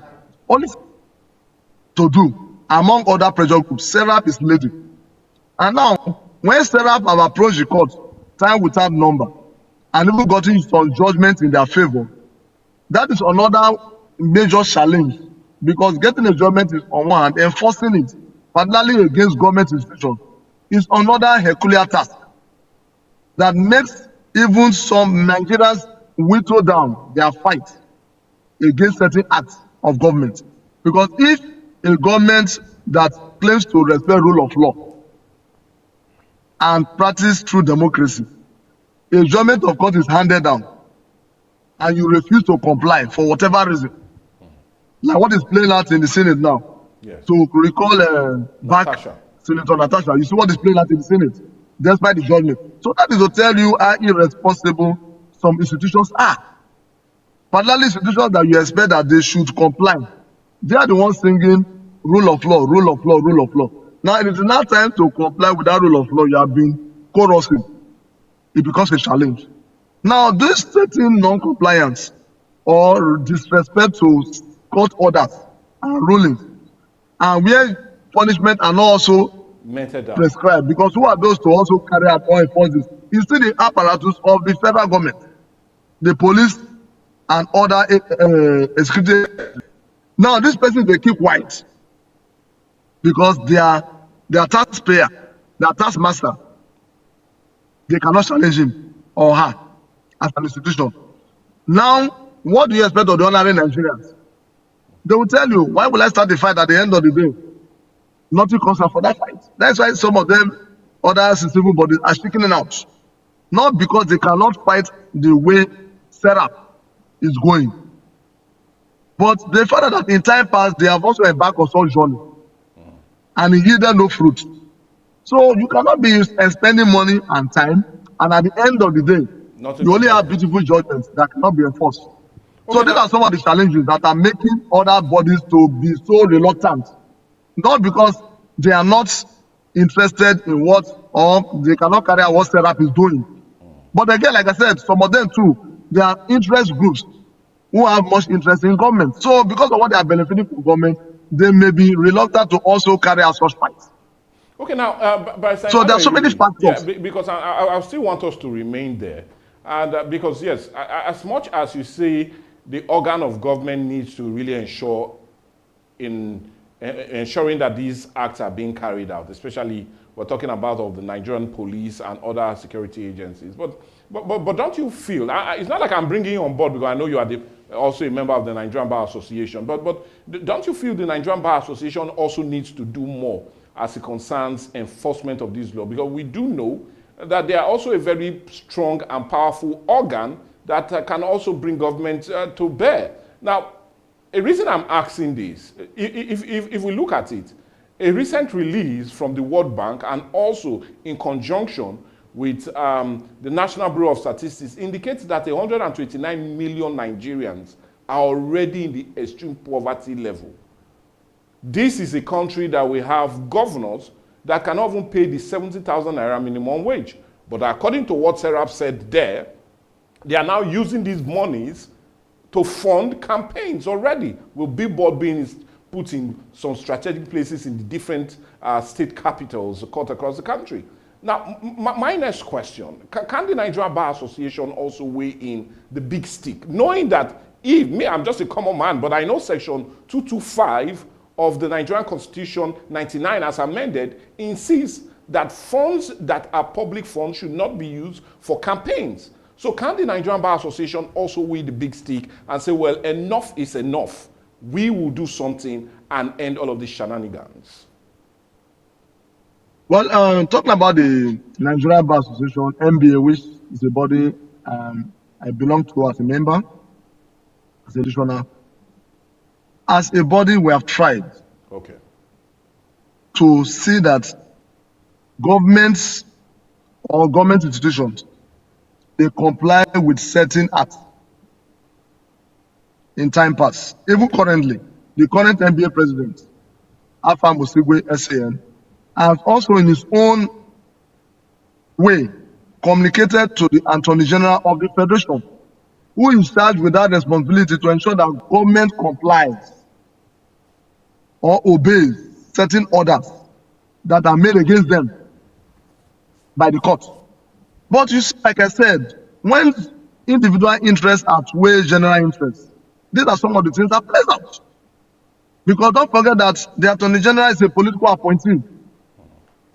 So for him to have the willpower to compel government to enforce or comply with certain orders, you can see what played out in Rivers State. That is a critical example, where an arranged emergency rule was imposed. And now look at how it just ended, because they waited for the period to elapse. They now said the city governor can return back of it. The NBA came out. They issued a statement. They even wrote to the Attorney General, please, this is not accommodative in a democratic setting. What happened? The NBA president cannot go and hijack or compel the Attorney General to tell Mr. President to do the needful. They have done it in their own way, issued communique, held meetings. Even our last concluded conference at Enugu, these same issues played out. That government should ensure that they comply and obey court orders in a democratic setting. So that's why I gave you the classical example of what I played out in Rivers State. That is one among even what is going on in the country. Now, the NBA as a body, like any other pressure group, has its limitations. The highest they can do is to continue to advocate and speak out against government's harsh policies against its citizens and the need for them to respect the rule of law. And the only person that can compel the government to do that is the Attorney General of the Federation, who is the chief legal officer of the country and the political appointee of the government. So when the AGF of the Federation fails in that regard, what do you want the NBA to do? The NBA are not his appointee. They are not his appointer. They are not the ones that appointed him there. So the highest they can do is to continue to speak out, which we have been doing as a body. But the important thing is that, like I rightly tell people, if we are sincere to ourselves, some of all these things won't be playing out. Okay. If we want to our generations to appreciate the concept of democracy that we are practicing, there are certain actions that should not be seen to be manifested. But it's unfortunate that some of them are playing out. And what does that go to show to upcoming generations? They will look at it as a norm because there's already a bad precedent that have been laid, and which is not good for the current governance in Nigeria. If we want to go forward, and the world is watching, it's not surprising that today statistics are coming out that a lot of millions of Nigerians are in abject poverty. These statistics are always there and will be there. But having been made known to Nigeria as a country, that this is the statistics of poverty rate in the country, what have our leaders done?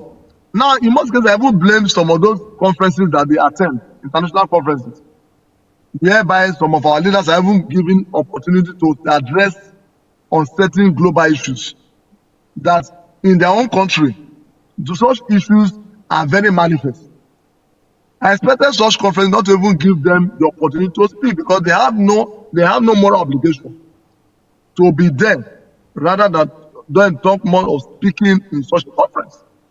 Where such issues that you are addressing is prevalent in your country. So we have a lot to do, both at the international community and within ourselves, to see that certain wrongs are righted for posterity's sake, because posterity will judge a lot of us, both the old and the young ones in this country, and upcoming generations will not forgive us if they are made to understand that these are the things that played out. Okay, and but Emmanuel Eriri, I will plead with you to forgive me on this, though. And time is not a friend.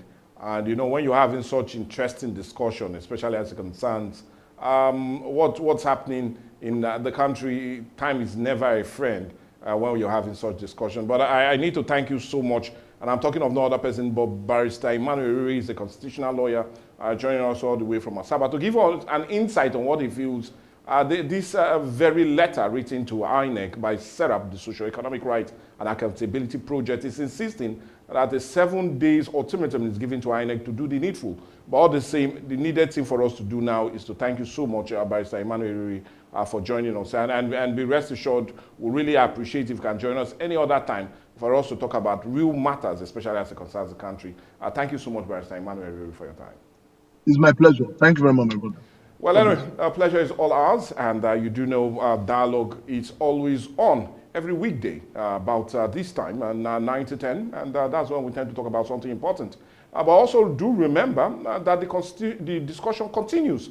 Let's keep talking, but rather send us what you feel about this very discussion on our different social media platforms. Let's get your insight. Should INEC be compelled to do what they need to do, or should they just go ahead and put a plug, especially as it concerns campaign by political parties and politicians undermining the Constitution? And we're talking about Section 94, subsection 1 of the Electoral Act 2022, indicates that it has to be 150 days before the election and 24 hours before the election truly commences that the campaign needs to be. That's a clear-cut window that is being provided by the Constitution. But like I said, go drop your comments on our different social media platforms. Let's have your view as it concerns this and other major topics we've had on Dialogue. But for me, God willing, we'll do another Dialogue tomorrow. But we need to go on a break now. And when we come back, the news will come. And remember, trending.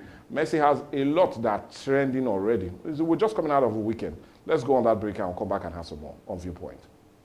Don't miss out on exciting news, events, and more. Stay connected by following us on Facebook, YouTube, and Instagram at Atlantic Media and TV.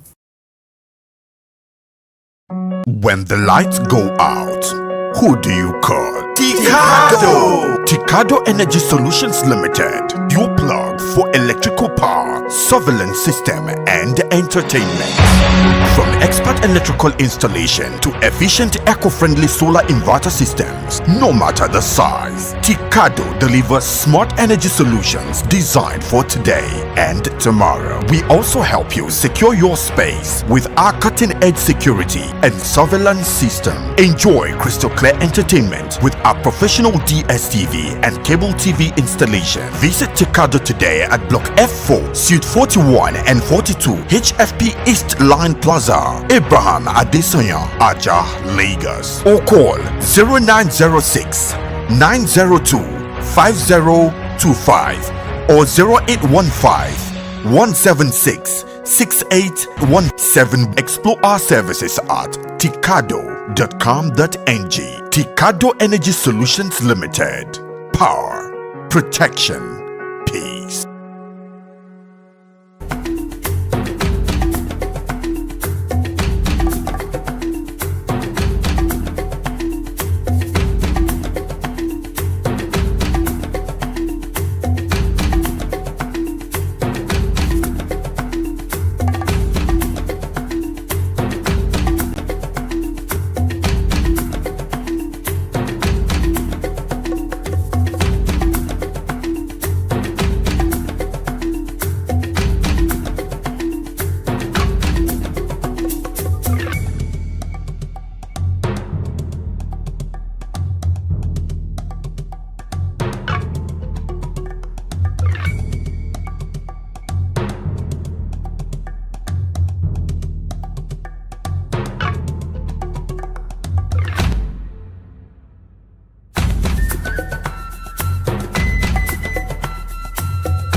Atlantic TV, culturally inclined and uniquely different.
I am SP Bright, and this is Delta State Police Command. Today we'll be treating and addressing an issue that's different from what we've been doing before. Not parading suspect this time, but bringing to you a very important information. Do we know that over 85% of Nigerians do password their phones, whether it's Android phones or iPhones? There's always a password. But how come when we lose our phones, by the time we go to retrieve our lines, we go to our bank to check our bank statement, we discover that these people who collected these phones must have siphoned the phones. Now, there are times the people who steal these phones, it is not your phone that they actually need. What they need is your SIM card. Now, how does the SIM card become useful to them? Not just any SIM card, but a SIM card that is linked to your bank account, the one that you usually use to receive SMS alerts. That is what they need.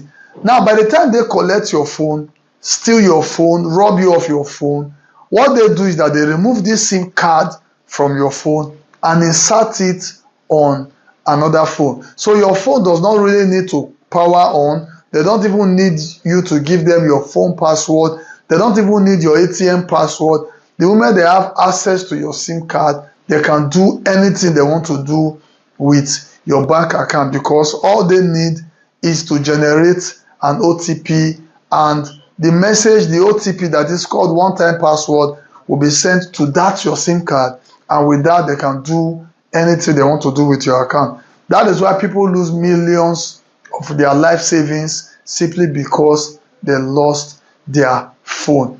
By the side of this video, we'll be doing an illustration. You will see an illustration that talks on how you can password your SIM card. Now, the topic that we are here to discuss, passwording of SIM card. When you get a phone, pick that your phone now.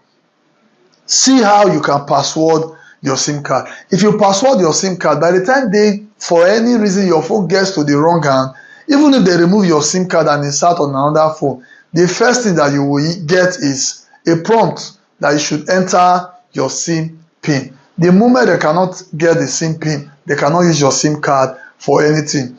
After the trial of 3, the POC prompt will come because the SIM card will be blocked, and you can only unblock that SIM card when you have the POC number. Some of us don't have our SIM pack, because on the SIM pack it is written there the SIM PIN and the POC number. But because some of us don't have our SIM pack, I would advise you to quickly locate the nearest office of your service provider, be it Airtel, Globalcom or MTN. Approach them and request for your POC number. Once you've gotten your POC number, you follow these instructions and ensure that you password your SIM PIN. Your SIM PIN is very, very important. On my phone, for instance, once you turn off the phone and you turn it back on, you must enter your SIM PIN. If you cannot enter your SIM PIN, the SIM card will be useless. And I'm telling you, once they cannot have access to your SIM card, your money will be safely in the bank. They cannot have access to. There was a time I lost my phone, and it took me about 2 weeks to go to MTN office to retrieve my SIM card. Why did I wait 2 weeks? Because I knew I had a SIM PIN. I knew they would not have access to my bank account. I knew they cannot even use my SIM card for anything. Some of these people, when they steal phone, we'll be hoping that, we'll track the phone. Some of them don't even sell the phone. They will just condemn the phone and just get the SIM card to see if they can have your money. Please, they say a word is enough for the wise. It is very, very important. Don't see this video and just pass it by. Watch this video to the end. We're almost approaching the end of the video. Ensure that you take the lesson. Please password your SIM card. They say a stitch in time save 9. It's very, very important. Make haste when the sun shines. Not be to come. You don't have to start running and start saying, what do I do? What do I do? When you can prevent it. Let's not forget, prevention, they say, is better than cure. Thank you. Atlantic TV, culturally inclined and uniquely different.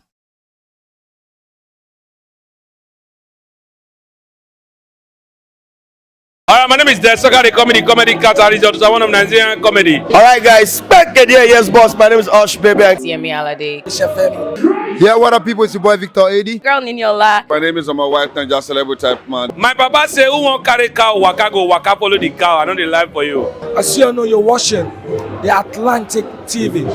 Keep watching Atlantic TV. Atlantic TV. Keep watching Atlantic TV. Keep watching Atlantic TV. Keep watching Atlantic TV. Atlantic TV. Informative, educative, interesting, entertaining. Worldwide, international. Don't go anywhere, I'll catch you. Don't touch that die. Atlantic TV. Boom. Atlantic TV. We wanna party. Atlantic TV.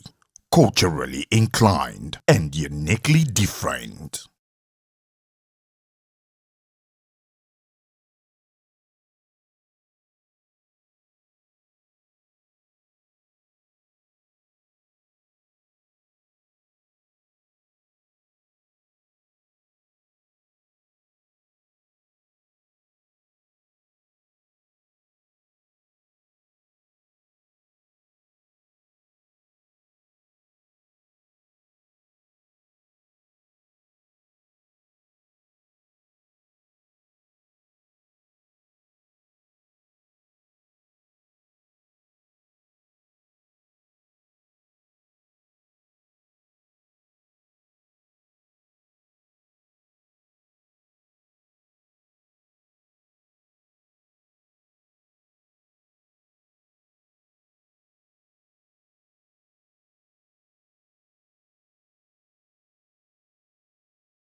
Atlantic TV.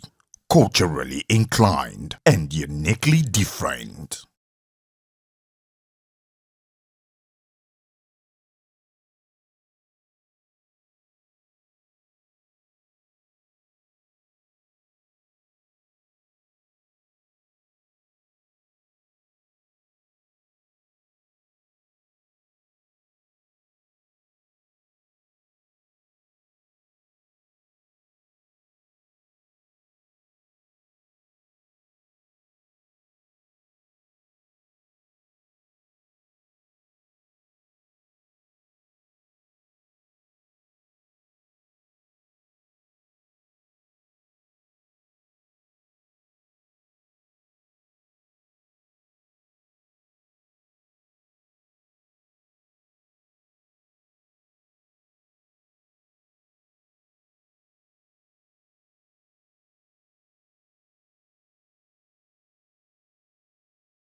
Atlantic TV, I am Ikechi Tejere. Here are our top stories. Tinubu says his administration building a Nigeria that works for all. Idris urges federal government to elevate Agungun Fishing Festival as global tourism jewel. ADC denies INEC confirmation of state chairman. FIRS clarifies, says no separate TIN needed for bank accounts. UK doctor quits surgery midway for sexual encounter with nurse. PSG stay perfect. Ethan Mbappe steals spotlight with dramatic winner for Lille. Now to the news in full. President Bola Ahmed Tinubu has reaffirmed his administration's commitment to building a Nigeria that works for everyone. Wide shot of Catholic bishops seated at the plenary in Ikotekpene dissolved to close up of SGF George Akume at the podium, speaking at the second plenary meeting of the Catholic Bishops' Conference of Nigeria in Ikotekpene, Akwa Ibom State. The president, represented by Secretary to the Government of the Federation, Senator George Akume, said bold reforms are underway to stabilize the economy, attract investment, and deliver long-term benefits to Nigerians. President Tinubu urged the church to continue supporting government programs, assuring that social investment schemes would leave no one behind. Also speaking, Senate President Godswill Akpabio appealed to Nigerians for patience, stressing that the government's economic reforms will soon yield prosperity. He likened nation building to raising a mighty cathedral, stone by stone, hand by hand. Akwa Ibom State Governor Pastor Umo Eno praised the Catholic Church's role in advancing democracy and social justice, noting his government's interventions to lift vulnerable people out of poverty. The plenary, attended by Catholic bishops from across Nigeria, the Apostolic Nuncio, members of the National Assembly, and thousands of worshippers, ended with a call for renewed faith and stronger partnership between church and states. Kebbi State Governor Nasir Idris has appealed to the federal government to reposition the historic Agungun International Fishing and Cultural Festival as a centerpiece of Nigeria's tourism and blue economy drive. The festival, which began in 1934, is Africa's most famous traditional fishing contest, attracting thousands of participants and tourists from across the world. Presenting the paper at the National Institute for Policy and Strategic Studies in Jos, Governor Idris, represented by his deputy, Senator Umar Tafida, outlined measures to unlock the festival's full potential, including the establishment of an independent management agency and digital marketing campaigns to boost global visibility. He called on the NTDC to place the festival on Nigeria's official tourism calendar and urged the Ministry of Arts, Culture and Creative Economy to complete the abandoned permanent festival arena. Governor Idris emphasized that the Agungun Fishing Festival is more than a cultural showcase, describing it as a strategic tool for job creation, fisheries development, cultural diplomacy, and international partnerships. Nigeria prepares to bid farewell to one of its finest military officers and statesmen, Major General Paul Ufoma Omu, who passed away at the age of 84. General Omu, a former military governor of the southeastern state and member of the Armed Forces Ruling Council, will be buried on Saturday, November 29th in his hometown, Ibide, Delta State. The funeral program will span over a week, beginning November 20th with a service of songs in Abuja and concluding with a Thanksgiving service on November 30th in Ibide. A broad-based burial committee has been inaugurated, chaired by former Delta State SSG Comrade Ovozure Macaulay, with Ven Honorable Augustine Aziakbono Ovie as secretary. The ceremonies will honor Omu's towering legacy as a military strategist, statesman, and community leader who championed governance, policy reform, and Isoko unity. You're watching our daily news roundup. We'll go for a short break. On the other side, more news stories to come. Don't miss out on exciting news, events, and more. Stay connected by following us on Facebook, YouTube, and Instagram at Atlantic Media and TV.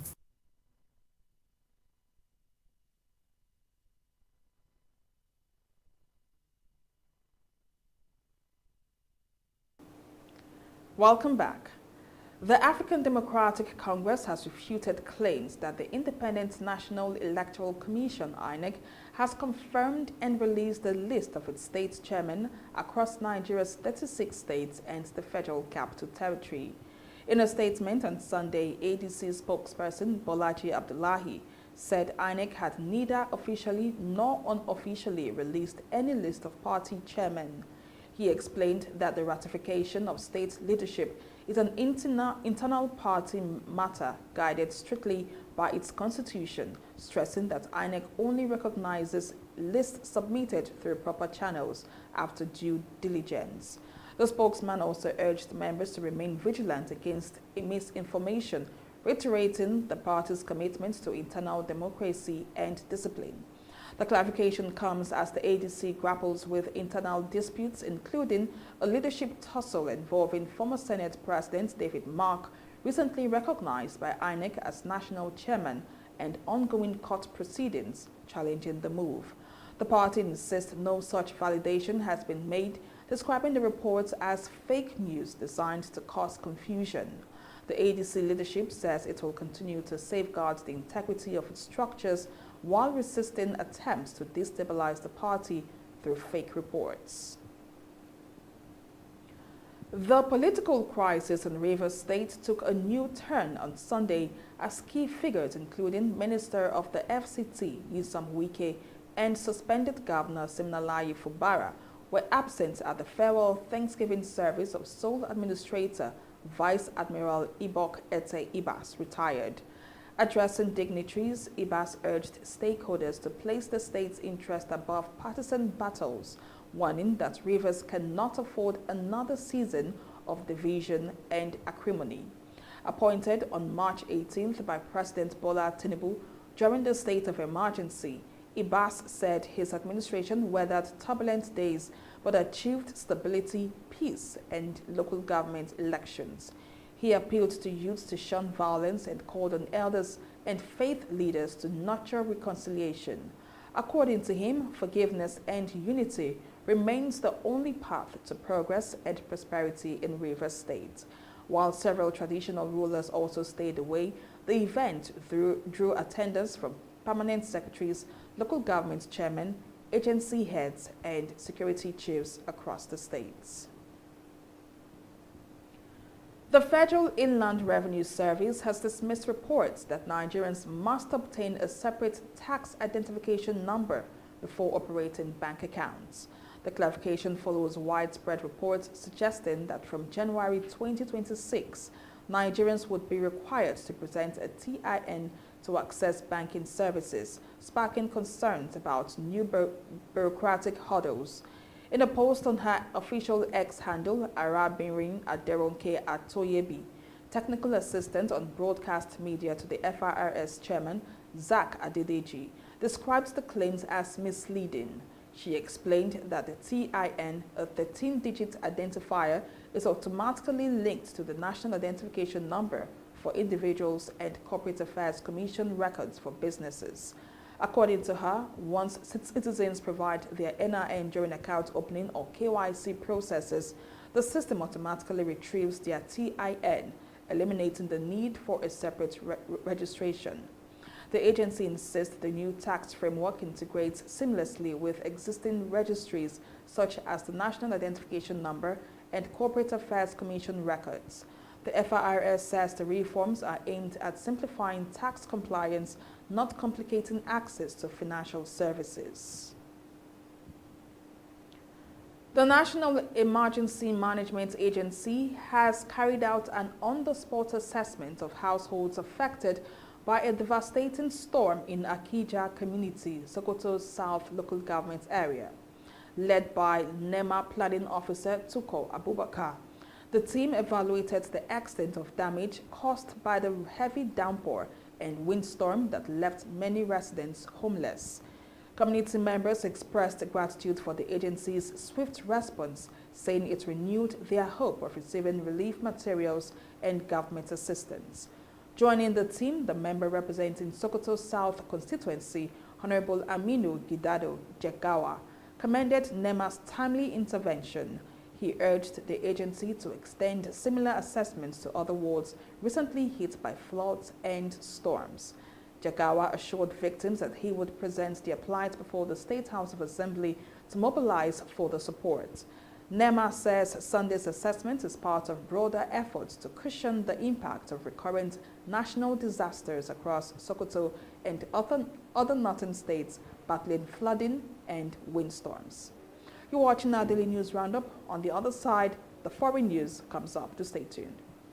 When the lights go out, who do you call? Ticado! Ticado Energy Solutions Limited. Your plug for electrical power, surveillance system, and entertainment. From expert electrical installation to efficient eco-friendly solar inverter systems, no matter the size, Ticado delivers smart energy solutions designed for today and tomorrow. We also help you secure your space with our cutting-edge security and surveillance system. Enjoy crystal clear entertainment with our professional DSTV and cable TV installation. Visit Ticado today at Block F4, Suite 41 and 42, HFP East Line Plaza, Abraham Adesanya, Aja, Lagos. Or call 0906 902 5025 or 0815 176 6817. Explore our services at ticado.com.ng. Ticado Energy Solutions Limited. Power, protection, peace. Welcome back. On the foreign scene, a UK medical tribunal has heard shocking details of how a consultant anesthetist, Dr. Sohail Anjum, abandoned a patient under anesthetic to have sex with a nurse at Tameside Hospital, Greater Manchester. Dr. Anjum reportedly told colleagues he needed a comfort break during an operation and left a fellow medic to monitor the patient. Instead, he went into another theater where he engaged in a sexual act with a nurse identified only as Nurse C. He was caught in a compromising position by a shocked staff member who later reported the incident. No harm came to the patient, but the General Medical Council prosecutor described the incident as a serious breach of professional conduct. Dr. Anjum admitted the allegations, calling his behavior shameful. He apologized to colleagues, patients, and the public, blaming the lapse on a stressful period in his personal life. The tribunal has adjourned and will continue hearings on Friday. The United States and Europe remain divided on how best to weaken Russia's war efforts in Ukraine. Washington is urging G7 allies and the EU to impose new tariffs on China and India for purchasing Russian oil, revenues the U.S. says are fueling Vladimir Putin's war machine. President Trump insists tariffs are the fastest way to force Moscow to the negotiating table, but Brussels prefers direct sanctions on Russia and its financial partners. The EU is finalizing its 19th sanctions package, while Britain has targeted more than 100 Russian tankers, firms, and individuals. Analysts warn the divide could complicate Western unity as the war enters its fourth year. Away from the foreign scene now to sports news, Paris Saint-Germain maintained their perfect start to the Ligue 1 season with a 2-0 win over Lens on Sunday, thanks to a brace from Bradley Barcola. Barcola struck in the first half with a stunning 20-year collar before sealing the points with another strike just after the break. But the win came at a cost for coach Luis Enrique, who lost Skicha, Kvaratskhelia, Lee Kang-in and Lucas Beraldo to injury, adding to a growing list of sidelined stars. Enrique, however, insisted the team can adapt. Kvaratskhelia calf problem is a particular concern ahead of Wednesday's Champions League clash with Atalanta. Elsewhere, 18-year-old Ethan Mbappe younger brother of Kylian, scored deep into stoppage time to give Lille a 2-1 comeback victory over Toulouse. Mbappe, who joined Lille last year after leaving PSG, volleyed home in the 98th minute to complete the dramatic turnaround after Nabil Bentaleb's penalty had drawn them level.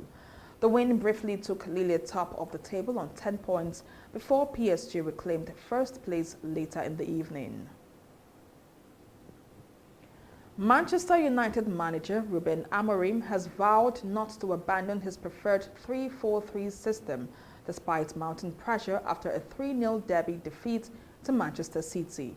United have picked up just 4 points from their opening 4 Premier League matches and were recently knocked out of the League Cup by 4th-tier Grimsby Town. Since taking over in November last year, Amorim has managed only 8 wins in 31 league games, with United finishing 15th last season.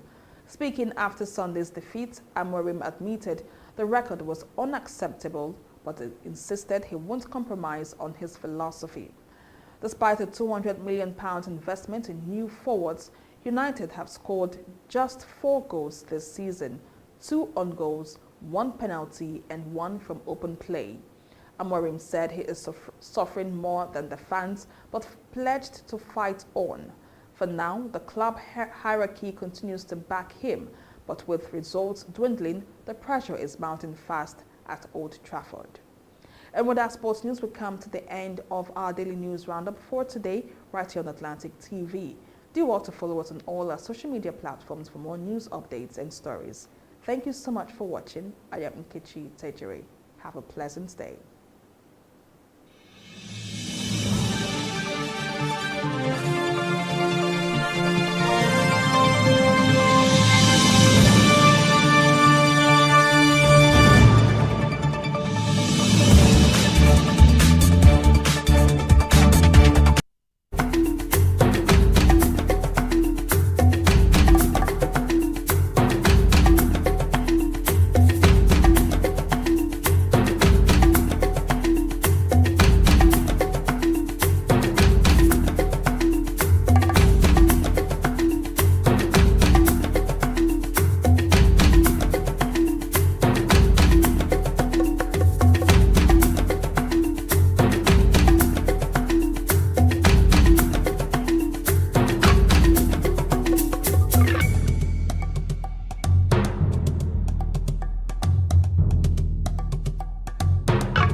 Atlantic TV, culturally inclined and uniquely different.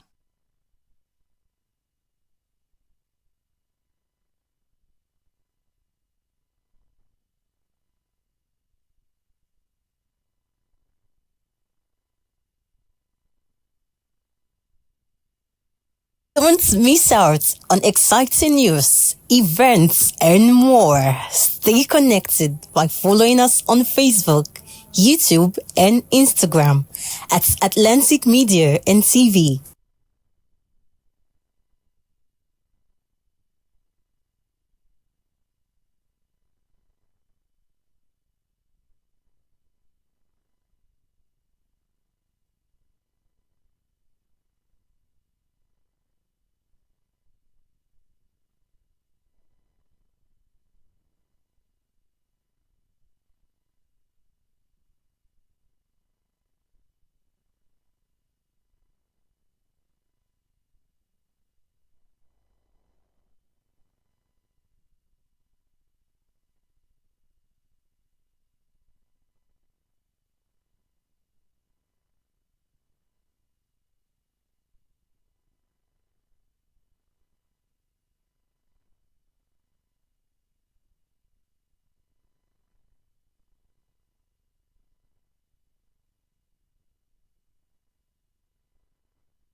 Atlantic TV.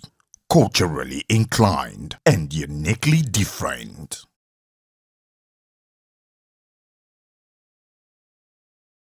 Alright, my name is Desoka, the comedy catalyst of one of Nigerian comedy. Alright guys, back again, yes boss, my name is Osh Baby. Yemi Alade.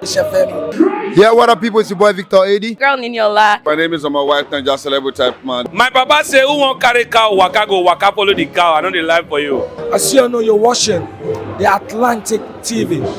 Keep watching Atlantic TV. Atlantic TV. Keep watching Atlantic TV. Keep watching Atlantic TV. Keep watching Atlantic TV. Atlantic TV. Informative, educative, interesting, entertaining. Worldwide, international. Don't go anywhere, I'll catch you.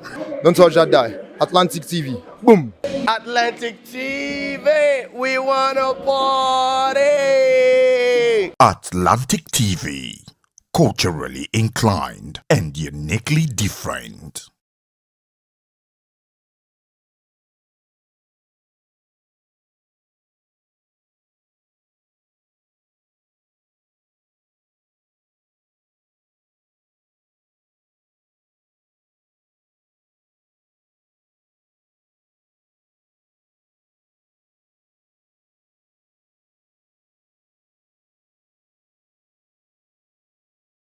Don't miss out on exciting news, events, and more. Stay connected by following us on Facebook, YouTube, and Instagram at Atlantic Media and TV.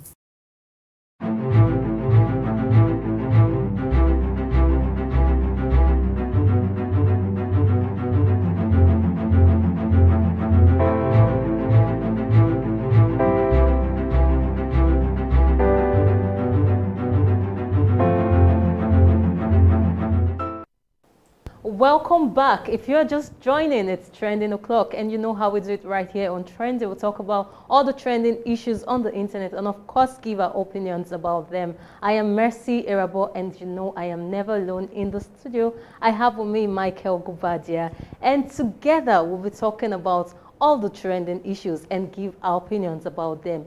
And for today, what's trending? So last week we saw this viral video making rounds on the internet. It's about the dilapidated condition of hospitals in Kebbi State. Please, can we get the footage? Irin yadda ake cewa ana ware maɓudan kuɗaɗe da sunan taimaka ma sha'anin kiwon lafiya. Kalli yadda majiyaci yake kwance a gadon asibiti. Babu zane, babu katifa, babu fulo. Wannan abun haushi na. Inna lillahi wa inna ilaihi raji'un. Wallahi shugaban. Generally. So this is the condition of Kebbi State hospitals, and this is a government-owned hospital. But the thing now is, we heard that the journalist that filmed this was arrested, and currently he's still under custody. Okay, as if that's not enough, the governor of Kebbi State has now suspended the Commissioner of Health for Kebbi State. Some netizens are saying that this will actually, this means that the governor knows a business and he is accountable. But the question is, arresting one, suspending the other, will this actually solve the issue with the health sector in Kebbi State? Well, the truth about it is, I'm happy the governor took the bold step in arresting the Commissioner of Health. And I felt it was the Commissioner of Health that arrested the young man. Journalist, exactly. Oh, yes, so it's like the government is now finally owing up to their responsibility in doing the needful. It is absurd that in the 21st century, we're having a hospital that have no mattresses, but just spring bed itself. It is outrageous. It is quite disheartening to see that very first viral video. Now, the second disheartening thing is having a journalist that was just doing his own constitutional duty in bringing such ills to the general public now being arrested. It is the second most ill thing that was done on account of this very story. And it goes to show you how journalism seems to be an endangered species, not just in the world itself, but most especially in Nigeria and Africa, when we tend to do our job, we're always being attacked, come for, and indeed sometimes bullied on social media. And I feel the young man, the journalist that did this, should be released, and an unreserved apology should come from the government of Kebbi State, and also compensation should come on account of him telling them that they need to do their job, but rather they're sending him to jail. And I wonder why the Nigerian police will go ahead. On what ground was he arrested on? What was the charge? That's politics playing out in public. And to think that it wasn't just this video, we also saw some other footages of the poor conditions of hospitals in Kebbi. I even saw one with a flood and all of that, and the people could not even place their feet on the floor. A mother was giving birth to in that very condition. Is really outrageous. And they'll end up saying it's not real, it's AI generated and all of that. This whole thing looks real. And arresting a journalist that was just doing his own job is totally bad and uncalled for. So I wish the federal government needs to intervene in this, because I don't know what the governor is doing about this whole thing, but the federal government needs to intervene in this whole issue, and I feel the journalists should be released. So that's that on the Kebbi State issue. So in Osun State, you know how I'm always traveling to different states through the internet, and I saw the governor of Osun State, Governor Ademola Adeleke, empowering youth, emphasis on youth with POS machines. Okay, so netizens saw a whole lot of things, but the truth is, in this picture, Mr. Michael, where exactly is the youth? Is the governor. You're empowering youth, and we can't even find a single one in any of the pictures we saw. That man might be youth in spirit. Because this is the person holding the POS machine and getting a handshake, and this is actually older than my own father. Wow. And you're calling him a youth. Wow. So what's really happening in Osun State? That's why I said the governor looks as if he's the youth and all the, well, anyways, governor, it's really surprising that those old young men, those men are being empowered and you call them youth. And I will plead with you, please let it not just be youth from your state. Also empower other youths. Like me, my name is Maki Onjola Gobiode, my Yoruba name. So that's my Yoruba name. And I'm entitled to also be given a POS machine. But please, if it's for the youth, let it be for the youth. Those men are granddaddies. Okay, and secondly, I don't really see giving out POS machines as a means of empowerment. You're giving POS machines. How about the capitals to start the POS? Or would they just go sit down there and start waiting for customers I doubt to come? if the governor would just give only POS machines. Oh, he actually just gave POS machines. Without the money? Without the money. Wow. Just POS machines. So maybe that could be a reason they will go and borrow money from the bank now. The governor gave me a POS machine. And we just condemned loan last week. Okay, well. So the truth is, I don't see this as a form of empowerment, and I don't know why we keep getting this whole thing of youth, and we keep seeing old men. The same way they will say youth should be in politics, and at the end of the day, we keep seeing young old men, like Mr. Michael said, in politics and not the youth. I don't know, or is this the age range for youth, Mr. Michael? Well, anyway, they say youth begins at 40 now. So those men are a bit 27. Okay, so I'm a child. That's 67. Well, anyway, Mercy, please leave me, I'm a youth. All right, so that's that on the youth empowerment. Yeah, so for our third story, after nearly 3 decades, it seems love is no longer locked down in Akon's home, as his wife, Tomika Thayam, reportedly filed for a divorce just a few days to their 30th marriage anniversary. This is serious. 30 whole years. Look at this beautiful couple. Just imagine, divorce at close to 30 years, Mr. Michael. My own is the fact that you've tolerated all of these whole things for 30 years. What's bad in keep tolerating all of this?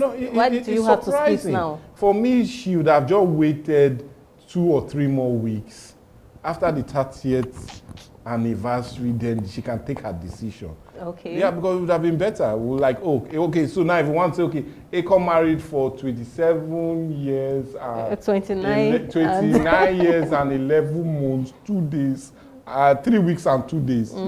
It will be hard for us to really say. especially we being journalists. So please, madam, we'd have just waited some couple more days, then it's all divorced. But that's on a very light note. On a serious note, it's something that's of great concern. You know, I know there's always a thin line between love and hate, but come on, 30 years, if he could bear his darkness for 30 years, if he could bear his excesses for 30 years, if he could bear her extravagant spending, I'm not saying she spent anyhow for 30 years, then why just can't you bear for another one more, like decade, 40, and you know? Okay, so then you're both old and you can't even divorce yourself again. Well, details concerning the split is still unfolding. But we actually dug deep and we saw something she posted last year concerning I like her wedding with Akon. Please, let's see that.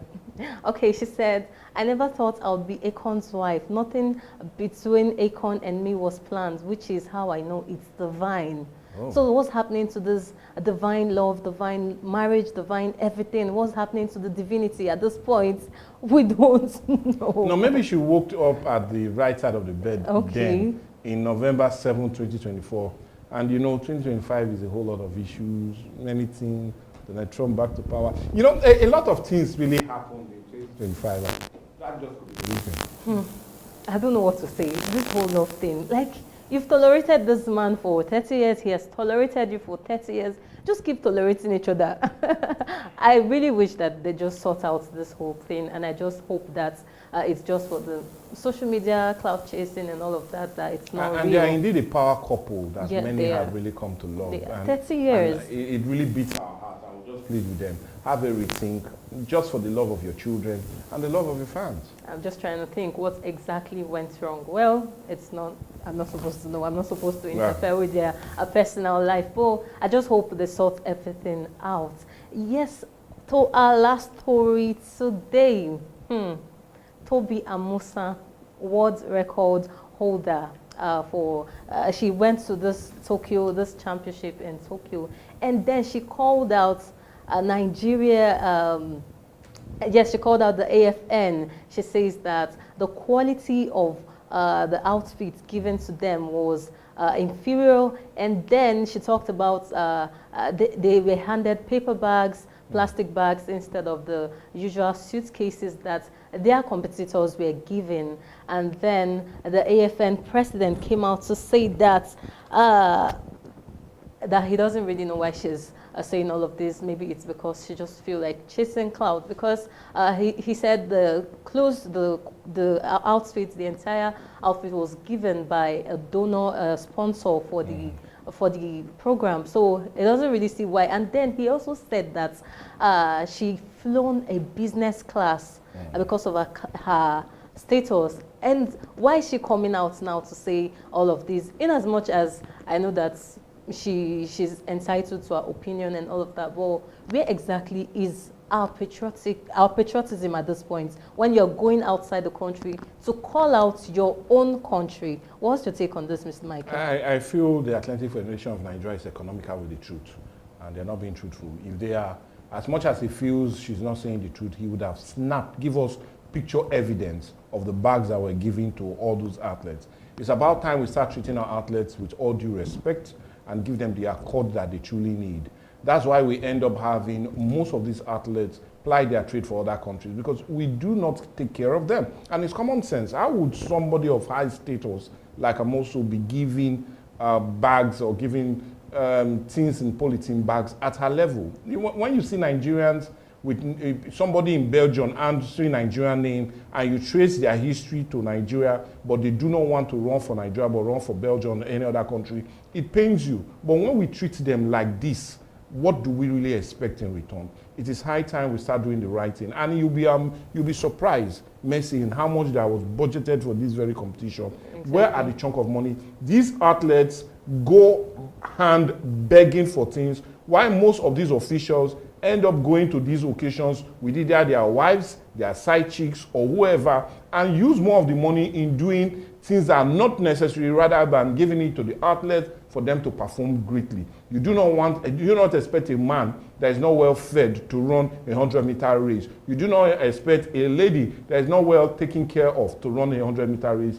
please, the Athletic Federation of Nigeria should stop embarrassing us. They should start doing the needful, and the needful is take care of our athletes. That's the honest Mr. Michael, you know, you're not actually far from the truth, because a former sprint queen, Blessing Okagbare, yes, she actually backed Musan, saying that this whole kit issue is not new. And then she accused the officials of always neglecting the welfare of athletes. So I think you're not really far from the truth. But mine is, you don't have to go out calling out your country. Where do you want her to go? She comes to Nigeria, she will be... officials, instead of just posting it out publicly and everybody. Do you know whether they've told the officials countless times and the officials do nothing in that? They rather won't stop, won't say, okay, I've seen many situations where footballers come out to criticize some of the actions or inactions of our football federation officials, and at the end they'll tell the coach, do not invite him again. He's a troubleshooter. He's always looking for trouble. He's this and that. So that is where we like. You see, we cannot silence the truth. If we keep holding back the truth, if we keep hiding under the guise of I don't want to embarrass my country, I don't want to embarrass some selfish, greedy politicians on account of not saying the truth, then we'll continue to have, you'll be surprised, the next time they go to search, it will be polo and pants. Forgive my language, but that's okay, we actually saw that. So it's really annoying. We saw that because she filmed all of it. She filmed the show. It's like, what am I supposed to do with this? So we saw all of it, but it is what it is. I just feel you're not supposed to come out on social media to just pour out, like publicly open your country. She can come to Atlantic TV, we'll give her the platform, let her really talk about it. When you come here to talk about it, talk about your mind, pour out your mind. Next time Atlantic. Exactly. So, all right, so that's that. On Trending this morning, I hope you enjoyed every bit of it, because I had a really nice time. Yeah, Mr. Michael? Well, anyway, it's a great day, and we've had all the nice things to follow, and Trending is always making it truly awesome. Yeah. And you do know, we are really starting off your week in the best way we can, and giving you all from the newspaper down to dialogue. Well, the news was also a part of it, a major one that kept you abreast with what's happening in the country and the world in general. And well, Trending is trending on a beautiful note. On the mind, we're ending soon. Yeah, so you know, of course, you can engage with us on all our social media platforms, on Facebook, on YouTube, on Instagram, at Atlantic Media and TV. Drop your comments, and we will surely respond to all your comments in the comment section. Well, this is where we have to say, see you same time tomorrow. You don't want to miss tomorrow's edition of Viewpoint, and you don't want to miss tomorrow's edition of Trending. You know how we do it on Trending, right? All right, so once again, I am Mercy Irabo. See you same time tomorrow. And I am Michael Gobadia. Definitely we'll have a great one for you tomorrow. Adios.